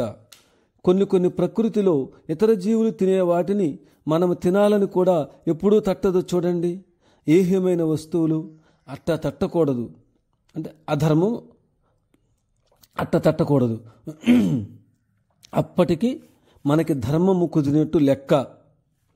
మన మనస్సు మెలకువలో గాఢ నిద్రావస్థలో వలె నిశ్చల స్థితికి వెళ్ళాలి. కాబట్టి వెళ్ళడానికి మనం జీవించాలి. కాబట్టి జీవించడానికి తిండి గుడ్డ అవసరం. కాబట్టి ఇట్లాంటివి పొందడం కోసమే మన మీద ఆధారపడ్డ వాళ్ళు కూడా ట్రై చేయాలి కాబట్టి, వాళ్ళు జీవించాలి కాబట్టి, మనము మన మీద ఆధారపడ్డ వాళ్ళు జీవించడానికి, కొనసాగించడానికి కావలసినంత వరకు ప్రయత్నం చేస్తూ, ఇన్ని చేసినా చివరికి తృప్తి శాంతులు పొందడమనే ఆశ మీద మనమెట్టా బతుకుతున్నామని, దానికోసము ప్రయత్నించడం, మనుషులందరము దాని యొక్క ఆవశ్యకతను, దాని యొక్క సత్యాన్ని, ఈ రెండూ లేకపోతే జీవితం వ్యర్థమని ఎప్పుడైతే బాగా మనస్సుకి ఆకలింపు చేసుకున్నామో అప్పుడు ఏమవుతుంది? మనకు ప్రకృతి సిద్ధంగా ఏది తప్పనిసరిగా బాధ్యతాయుతంగా అవసరమో దానికోసమైన తరువాత తక్కిన శక్తినంతటినీ మన మనస్సుని ఆ విధంగా నిగ్రహించుకో రావడానికి ప్రయత్నం చేస్తాం. ఆ విధంగా నిగ్రహించుకుంటూ రావడానికి ప్రయత్నం చేస్తాం. అవసరమైనటువంటి తలంపులు, ఆలోచనలతో మన మనస్సు అవసరమైన ప్రయోజనాన్ని చెడగట్టుకోకుండా చూసుకుంటూ ఉంటాం. అప్పుడు అనవసరపు కోరికలు వాటంతటవి ఆగుతాయి. అనవసరపు దర్జాల్లాంటివి, హోదాల్లాంటివి, అంతస్తుల్లాంటివి, వాటితో పాడు చేసేటటువంటి మన మనస్సులో నుంచి తొలగిపోతాయి. అయినప్పుడు దేన్ని ఆశించి మనిషి వీటిని కూడబెట్టాల్సిన ఆవశ్యకత ఉంటుంది? కనిపించక ఎవడూ కూడబెట్టడు. కనుక మనోనిగ్రహం, ఇంద్రియ నిగ్రహం, వివేకం, ఈ మూడు మేలుకొన్న వ్యక్తి అంటాము. ఆ వ్యక్తిని అప్పుడు సమాజంలో ధర్మము ఆటోమేటిక్గా ఉంటుంది. కాబట్టి జీవితం యొక్క లక్ష్యం ఏమిటి? మొదటిది సృష్టి యొక్క మూలతత్వమేమిటో తెలుసుకోవడం. రెండవది జీవితం యొక్క లక్ష్యం ఏమిటో, దాన్ని ఎలా పొందవచ్చో, ఈ మూడు విషయాలు కూలంకషంగా మనిషి మనస్సుకు అర్థమవ్వాలి. అయితే అర్థమైపోతే అయిపోతారంటారా ధర్మాత్ములు? వీళ్ళంతా అని అడక్కండి. మనస్సుకి ఒక అభ్యాసం ఉంది. పదే పదే చేసినటువంటి పని ఎంత అప్రియమైన పనైనా సరే మనిషికి ప్రియమైపోతుంది. అది తమాషా. పసిపిల్లలప్పుడు నాలుకకి కొంచెం ఆవకాయ పచ్చడి రాయండి, ఎట్టా ఉంటుందో చూద్దాం. నాలుక నుంచి ఆ రుచి పోయిందాకా కుర్రోముర్రోమని ముత్తుకుంటాడు. కానీ రోజు తిన్నాక ఎప్పుడన్నా ఎక్కువ రోజుల పాటు కనుక అది దొరక్కపోతే అట్టాగే అరుస్తాడు. ఏది తింటే నాలుక ఆ రుచి భరించలేక వెక్కులు పెట్టి ఏడ్చాడో చిన్నప్పుడు, అది తినగా ఇంపవుతుంది ఒకనాటికి. అది లేకపోతే అట్టాగే మొత్తుకుంటాడు. ఉప్పు కారం కొంచెం తగ్గితే తినలేడు. అట్లాంటిది అభ్యాసం అనేది అంత కృత్రిమమైనది, అంత ప్రమాదకరమైనది, అంత అప్రియమైనది.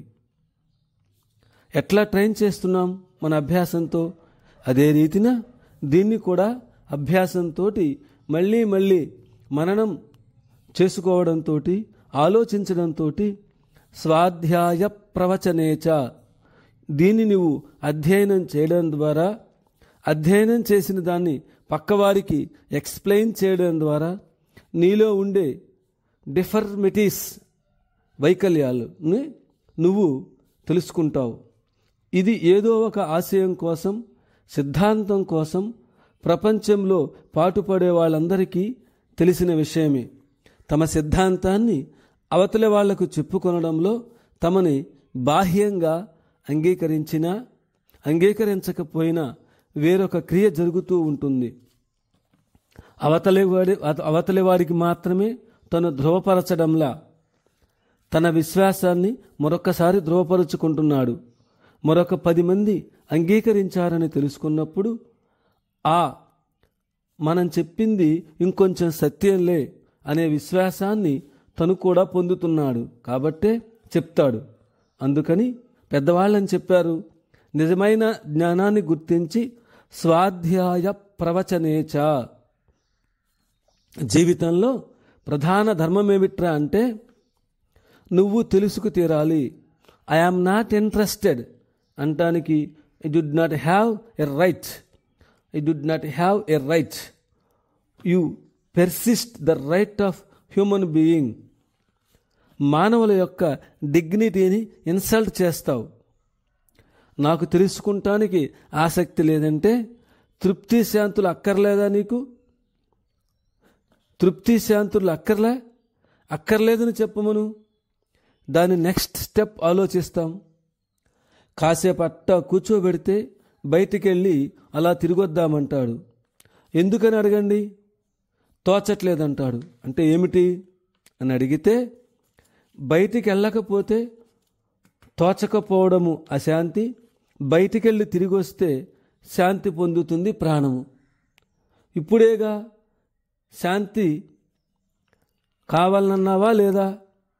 ఈ తిరిగొచ్చిన కాసేపు ఉండి మళ్ళా కాసేపు అయిన తర్వాత సినిమాకి పోతే కానీ లేదు, ఇంకొకటి చేస్తేనే కానీ లేదు, ఇంకొకటి చేస్తేనే కానీ లేదు.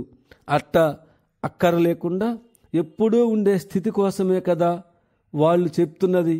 కాబట్టి అంతకంటే పెద్ద సూపర్స్టిషియస్ మూఢనమ్మకమునకు గురైన వాడు ఇంకొకడు ఉండడు. నాకు తృప్తి శాంతులు అక్కర్లేదు అనేటటువంటిది అది సత్యమనే మాట కంటే సూపర్స్టిషన్, మూఢనమ్మకము ఇంకొకటి లేదు. అది అక్కర్లేదన్న వారికి జీవితమే అక్కర్లేదు. కాబట్టి భగవంతుడు సత్యమా అంటే ఈ సృష్టి ఎంత సత్యమో అంత సత్యము. ఈ సృష్టి దేని చేత, ఏ కారణాల చేత చేయబడిందో ఆ కారణాలు ఎంత సత్యమో అంత సత్యము. ఇది విలువైనది అవునా కాదా అంటే మన జీవితములో పొందాలనుకున్న తృప్తి శాంతులు ఎంత విలువైనవో అంత విలువైనది. అప్పుడు మతము, ఆధ్యాత్మికత అంటే ఏమిటంటే మెలకువలో ఉండగా గాఢ నిద్రావస్థ లాంటి స్థితిని మనము పొందడమెట్ట అన్నదానికి సంబంధించిన క్రమశిక్షణనిచ్చే తర్ఫీదు. ఆ తర్ఫీదుని అర్థం చేసుకొని ఏది ఎందుకు ఎలా చేయాలో చెప్పుకుంటూ చేస్తూ ఉండే వాళ్ళ దగ్గరేమో అది సాధ్యమవుతుంది. అది తెలియకుండా విన్నప్పుడు మూఢమైన ఆచారంగా మారుతుంది. అంతే. మనం పిల్లలకి ఆసక్తి కలిగిస్తూ నక్షత్రాలు అట్టా ఎందుకు పైన అలా మిణుకుమణుకుమంటుంటాయి, చంద్రుడికి అట్టా ఎందుకు కళలు వస్తూ పోతుంటాయి అని మనము ఆసక్తికరంగా ఇంట్లో కూర్చోబెట్టి చెబుతున్నామనుకోండి, ఇంకా వింటూనే ఉంటాడు. బళ్ళో చేర్పించి ఆ భాషలో చెప్పడం మొదలెట్టండి, వాడు వినడు. అక్కడ when we make it compulsion his interest is killed. నేర్చుకోవడం అనేది తప్పనిసరి చేసినప్పుడు ఆసక్తి చచ్చిపోతుంది. ఇక్కడ మీరు వాడికి చెప్పలేకుండా ఉండేంత అడుగుతాడు పిల్లవాడు మీ ఒళ్ళో కూర్చొని. మన నోరు పడిపోవాలి వాడికి చెప్పాలంటే. అన్ని ప్రశ్నలు అడుగుతాడు, బుర్ర నిండిపోవాలి. తెలుసుకోవడం అనేది సచ్ ఎ ప్లెజెంట్ ఎక్స్పీరియన్స్, ఎంతో సంతోషకరమైన అనుభవం. దాన్ని we have succeeded in annihilating in a totally easy growing boy. అది మన గొప్పతనం. మనిషిలో మోస్ట్ హ్యూమన్ ఎబోర్డ్, దాన్ని స్పిన్ అవుట్ చేయగలిగాం మన కల్చర్లో. అంతకంటే మన గొప్పతనము ఇంకొకటి లేదు. తెలుసుకొనటం అనే ఆసక్తిని మనిషిలో చంపేయగలిగాం. ఆ నేచర్ స్వభావం ఉన్నదే దానితో కనుక ఆలోచించినట్లయితే మోస్ట్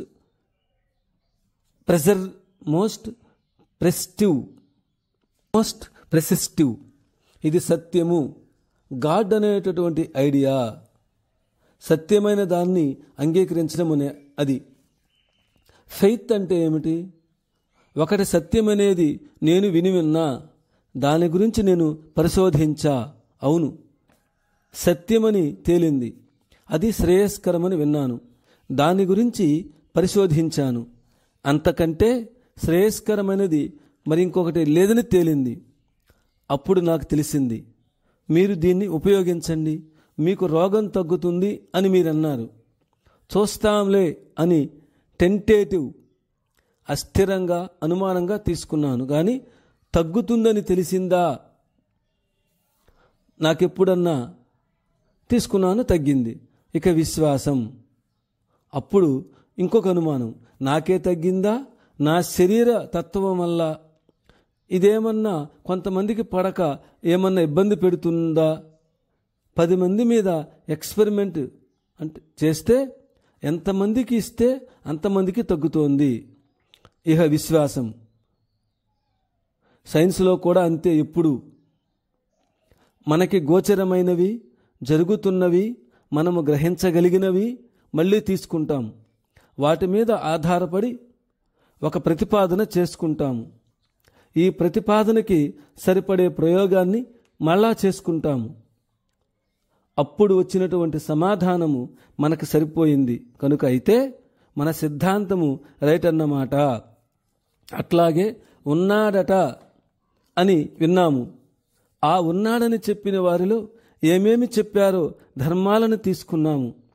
ఈనాడు అందరి చేత అంగీకరించబడుతున్న శాస్త్రీయమైన విజ్ఞానం ద్వారా ఆలోచించాము.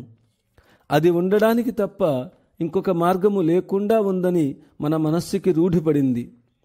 మళ్ళీ తిరిగి useful but not true, true but not useful అనే పాయింట్ తీసుకుని యూస్ఫుల్ అవునా కాదా అని ఆలోచిస్తే మానవుడు మానవుడుగా జీవించడానికి ఎందుకు తాను ఆ విధంగా ఉండాలంటే, నీ జీవితానికి తృప్తి శాంతులు లక్ష్యమని నువ్వు గనుక అంగీకరించి గుర్తిస్తే, దాన్ని పొందాలని నువ్వు ట్రై చేస్తే ఆ విషయంలో నీకు సహజంగా సహాయం అనేది అందుతుంది. అందుకని మనిషికి మాత్రమే ధర్మాధర్మాలు తథ్యము. అందుకని మనిషికి మాత్రమే ధర్మాధర్మాలు తథ్యం. జీవిత గమ్యాన్ని అర్థం చేసుకోగలడు. అర్థం చేసుకుని నాకు కావలసినది ఇది అని తీర్మానించగలడు.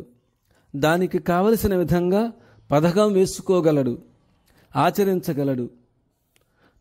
తనకు తృప్తి శాంతులు కావాలి, అవి పొందడానికి మార్గం ఇది అని తెలుసుకొని దానికోసము అన్వేషించుకుంటూ వెళ్ళి ఆ ప్రక్రియలో తన యొక్క కోరికలను, రాగద్వేషాది వికారాలను అదుపులో పెట్టుకోగలుగుతాడే, సమాజంలో ధర్మాన్ని నెరవేర్చగలుగుతాడే. అటువంటి సామర్థ్యం కలిగిన వాడు కనుక వాణ్ణి మనిషి అన్నారు. మనస్సు కలిగిన వాడు, అది మనిషి అంటే. మనస్సు అంటే ఇట్టి యోచన, అది కలిగిన నాడు ఇంపాక్ట్ అన్నమాట. ఇది నాకు అక్కర్లేదు, అది నాకు అక్కర్లేదు అని అందుకని భగవంతుడంటే ఏమిటో తెలిసినవాడు. దేవుడి మీద నాకు నమ్మకం లేదనడానికి ఈ లైట్ ఉందా లేదా అంటే ఉందా లేదా నమ్మకానికి వస్తే కాదు. ఉందా లేదా అనే ప్రశ్న మన నమ్మకం మీద ఆధారపడేది కాదు. ఇక్కడ మైక్ ఉందా లేదా అంటే ఉందని నా అనుమానం అని కాదు. ఉండడమా లేకపోవడమా అనే ప్రశ్న మనం మాట్లాడుతున్నది. అది గుర్తించడమే నిజమైన శైలి. అందుకని ఈ విధంగా మన పెద్దలందరూ కూడా ఏం చేశారంటే స్వాధ్యాయ ప్రవచనాల ద్వారా మనకు ప్రత్యక్ష గోచరం కాని దాన్ని గూర్చినట్టి విశ్వాసాన్ని పొందవలసినది.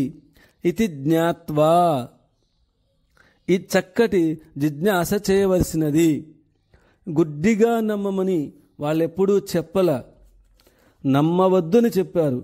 పైగా భగవద్గీత తీసుకుంటే మనస్సుకి సత్వగుణము, రజోగుణము, తమోగుణమని ఉన్నాయి. తమోగుణము, రజోగుణము ఉన్నవారు సరిగ్గా అర్థం చేసుకోవడానికి ప్రయత్నం చేయరు.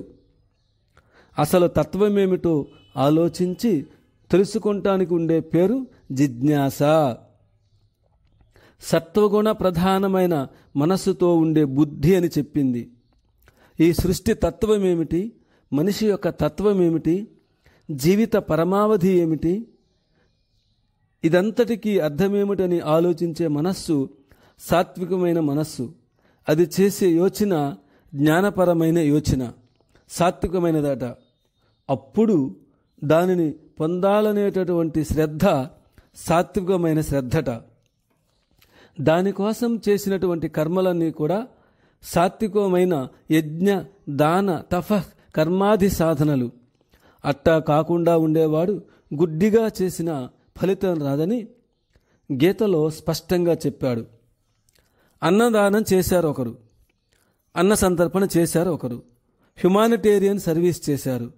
అరే, భగవంతుడు మనకు అవకాశం ఇచ్చాడు కదా, why not we do something for satisfaction అనే గుడ్ హ్యూమన్ ఫీలింగ్తో ఒకరు చేయవచ్చు.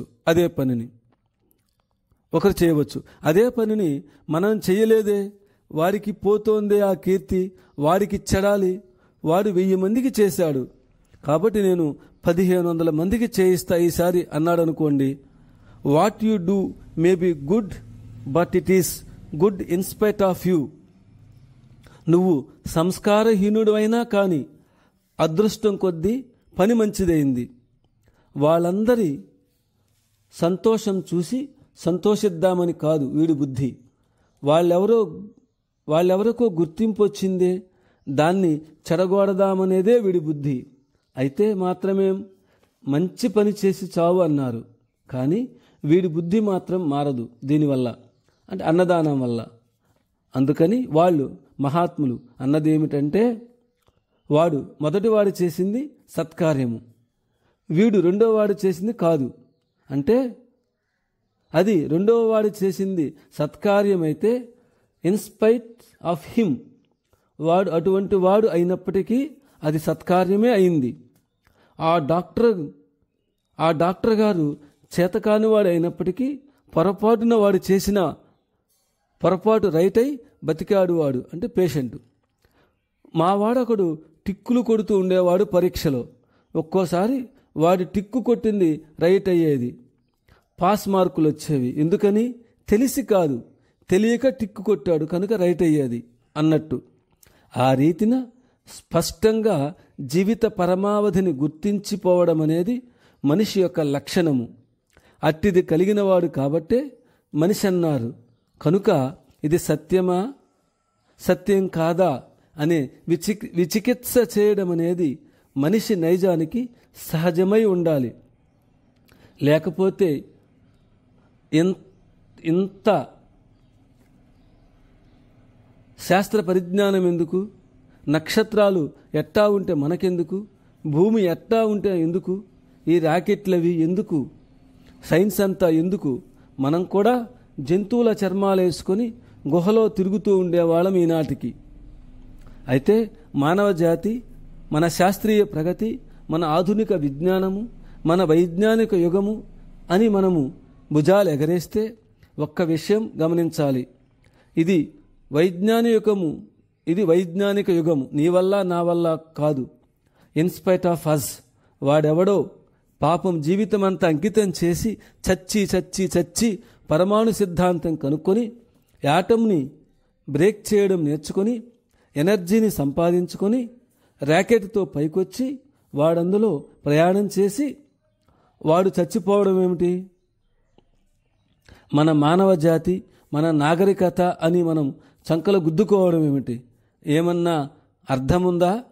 అందుకని ఇది వైజ్ఞానిక యుగం ఇంకా కాదు.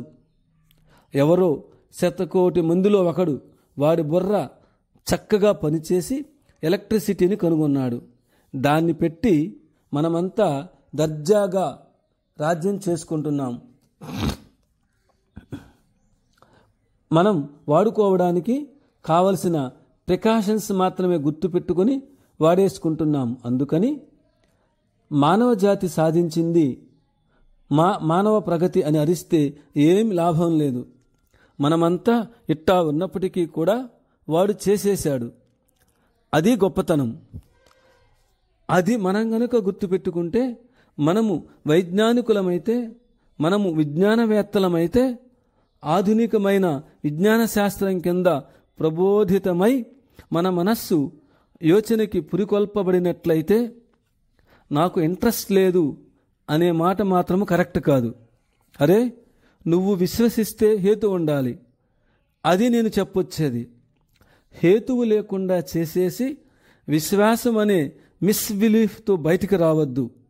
అది కాదు, ఒకటి తీసుకున్నాం, ఇది రైటా కాదా అని చూసుకుంటూ పోయినా రైట్ అని తార్కికంగా నిరూపణ అయింది. యూస్ఫుల్ అవునా కాదా అని చూసుకున్నాం. యూస్ఫుల్ ట్రూ కాబట్టి try to live it out. మీరు పోని ఇది నిజంగా ఉన్నదేనా, ఒట్టిగా కల్పించినదా, దాన్ని నిజంగా నిరూపించి సాధించిన వాడు ఎవడన్నా ఉన్నట్టయ్యా అంటే మానవ జాతి దురదృష్టం కొద్దీనో అదృష్టం కొద్దీనో సాధించిన వాళ్ళు కొద్దిమంది ఉండి వాళ్ళు ఏవైతే చెప్పారో అవన్నీ మళ్ళీ విను. సిద్ధ నాగార్జునుడు ఈ సృష్టి యొక్క తత్వం గురించి ఏం చెప్పాడో ఇప్పుడు లేటెస్ట్ రివ్యూస్ 1980లోనో 1981లోనో డాక్టరేట్స్ తీసుకున్న వాళ్ళు మ్యాటర్ గురించి ఏం చెప్పారో 2 ప్యాసేజీల్ని పక్కన రైటర్స్ని పేర్లను మూసేసి చూస్తే మనము చెప్పలేకుండా ఉన్నాం. ఆ మాధ్యమిక నికాయంలో కానీ వాటిల్లో కానీ ఈ సృష్టి యొక్క ప్రధాన తత్వము, చైతన్య యొక్క తత్వము ఎట్టివని చెప్పి ఈ శాస్త్రజ్ఞులు ఈనాడు పదార్థం యొక్క తత్వం గురించి రాసి ఉన్నారో అందులో వారు రాసినవి 2 పక్కన రాసిపెట్టి ఆ రాసిన వాళ్ళ పేర్లు గనుక మూసేస్తే ఏది ప్రాచీనులైన తత్వవేత్తల యొక్క అభిప్రాయము, ఏది ఆధునికులైన శాస్త్రవేత్తల అభిప్రాయము మనం చెప్పలేము. ఆ ప్యాసేజ్ని అప్పుడు వాడు అనుభవించి చెప్పి ఉంటాడా, ఊహించి చెప్పి ఉంటాడా? అందుకని ఇటీవల కాలంలో కూడా రమణ మహర్షి వంటి వాళ్ళని తీసుకున్నట్లయితే, రామకృష్ణ పరమహంస వంటి వాళ్ళని తీసుకున్నట్లయితే అట్లాంటి వాళ్ళు అన్ని మతాల్లోనూ ఉన్నారు. అందులో చిత్రం ఏమిటంటే అటువంటి భగవదనుభూతిని పొందిన వాళ్ళు ఇట్టి వేదాంతం కానీ తర్కం కానీ వాళ్ళు ఎక్కువ చేయలే. డైరెక్ట్గా లైఫ్లో ఎక్స్పెరిమెంట్ చేశారు. They have achieved it. అప్పుడు వాళ్ళు నిర్వచనం ఇచ్చారు. ఇందులో ప్రపంచంలో వివిధ మతాల నుంచి బయలుదేరి వెళ్ళిన వాళ్ళు ఉన్నారు. చూడ్డానికి సర్ఫేస్లో ఏ మతంతోనూ అగ్రీ కాదు. కానీ ఆ చరమ అనుభూతిని పొందిన వాళ్ళు ఆ స్థితిలో తమకు పరమాత్మ అంటే ఏమి అనుభవమైందో చెప్పినవి ఉన్నాయే. భాష మాత్రమే, లిపి మాత్రమే మార్పు గాని భావాలన్నీ కార్బన్ కాపీ పెట్టి రాస్తే ఎట్లా ఉంటాయో అట్లా ఉంటాయి. అది మనము ఆశ్చర్యపడవలసిన విషయం. దీని గురించి పాశ్చాత్య దేశాలలో దరిదాపుగా అంతటి పండితుడు, ఆ తరంలో లేడని చెప్పుకోబడినవాడు ఆల్డస్ హక్స్లీ అనే అతను ప్రపంచంలో ఉండే అనేక మత సాంప్రదాయాలలో ఉద్భవించి పరిపూర్ణులైన మహనీయుల యొక్క జీవిత చరిత్రలు, వాళ్ళ యొక్క అనుభూతులు రికార్డు చేయబడినవి అన్నీ స్టడీ చేస్తూ వచ్చి పెరెన్నియల్ ఫిలాసఫీ అనే ఒక బుక్ చేశాడు. వివిధ మతాలకు, దేశ కాలాలకు చెందిన వాళ్ళ యొక్క అనుభూతుల్ని ఒక్కొక్క చాప్టర్లో ఇంక్లూడ్ చేస్తాడు. అది చదివితే ఒకరు క్రైస్తవ మతంలో జన్మించి పరిపూర్ణతను చెంది ఉండవచ్చు, ఇంకొకరు బౌద్ధంలో చెంది ఉండవచ్చు, ఇంకొకరు ఇస్లాంలో చెంది ఉండవచ్చు, ఇంకొకరు హిందూ మతంలో చెంది ఉండవచ్చు. ఆ కాలంలో వాళ్లకు ఇంకొక దేశంలో అటువంటి వాళ్ళు ఉన్నారని తెలియకుండా కూడా పోయి ఉండవచ్చు. కానీ వాళ్లకు కలిగిన ఆధ్యాత్మిక అనుభూతి సరిగ్గా ఒకేలాంటి పదజాలంతో చెప్పబడడం విచిత్రం. అందుకని ఆల్డస్ హక్స్లీ అంటాడు, ఈ ఆధ్యాత్మికత సత్యమనడానికి నీకేమన్నా నిరూపణ ఉందటయ్యా అని అడిగితే, ఆ ఆత్మానుభూతిని పొందిన వాళ్ళు ఎవరైతే ఉన్నారో వాళ్ళు ప్రపంచంలో ఉన్న వాళ్ళందరినీ కలిపి చూసినట్లయితే వాళ్ళందరి అనుభూతి ఒకలాగే ఉంది. కనుక ఒకే ప్రయోగం చేసిన వాళ్ళందరికీ ఒకే ఫలితము వచ్చినప్పుడు ఆ రిజల్ట్ని సైంటిఫిక్గా అంటే శాస్త్రీయంగా నువ్వు అంగీకరించడానికి సరిపడుతున్నది కనుక అంగీకరించకపోవడము అన్సైంటిఫిక్, అశాస్త్రీయం అన్నాడు.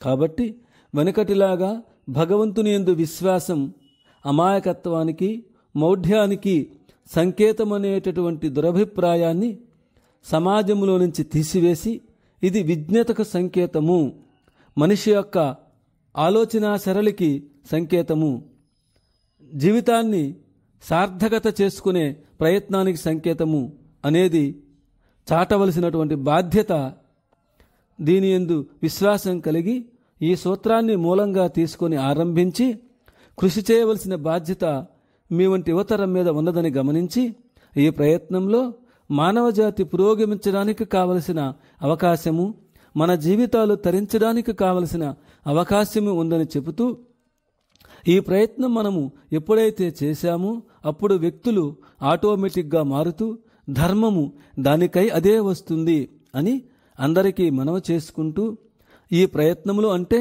ఈ ఆస్తికత కానీ, ఫెయిత్ ఇన్ గాడ్, భగవంతుని యందు విశ్వాసము కానీ, ఇది బ్లైండ్ బిలీఫ్, గుడ్డి నమ్మకమని కానీ, ఇగ్నోరెన్స్, అజ్ఞానమని కానీ, సెంటిమెంట్, వ్యక్తిగత అభిప్రాయం అని కానీ అనే దురభిప్రాయాన్ని శాశ్వతంగా తీసివేసి రిమూవ్ చేయవలసి ఉంటుంది.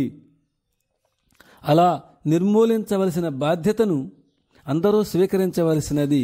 ఈ విధంగా వైజ్ఞానికంగా మనిషి చేసేటటువంటి కృషి, చక్కటి యోచన, ఇటువంటి వాటన్నిటికీ కూడా ఇది సంకేతము, విజ్ఞతకు సంకేతము, ఆత్మవిశ్వాసానికి, భగవంతుడి పట్ల విశ్వాసము సంకేతము. ఇది దారుఢ్యానికి, మనోవికాసానికి, మనుగడకు కావలసినటువంటి మూలమైన ప్రాతిపదిక. It is true and very useful అనేటటువంటిది మన సమాజానికి ఎన్ని విధాల వీలైతే అన్ని విధాలా చెప్పుకుంటూ పోయినట్లయితే, ఏ ఉత్తమమైన ఆశయాలతో అయితే ఈ వేదిక రూపొందించబడినదో, దేనికోసమైతే మీరందరూ ఇంత గణనీయంగా కృషి చేస్తున్నారో అటువంటి దాన్ని మనమందరం కలిసి సాధించగలుగుతామని అందరికీ మనవి చేసుకుంటూ, ఇటువంటి సదవకాశం ఇచ్చినటువంటి మీ అందరికీ కృతజ్ఞతాభివందనాలు తెలియచేసుకుంటూ సెలవు తీసుకుంటున్నాను.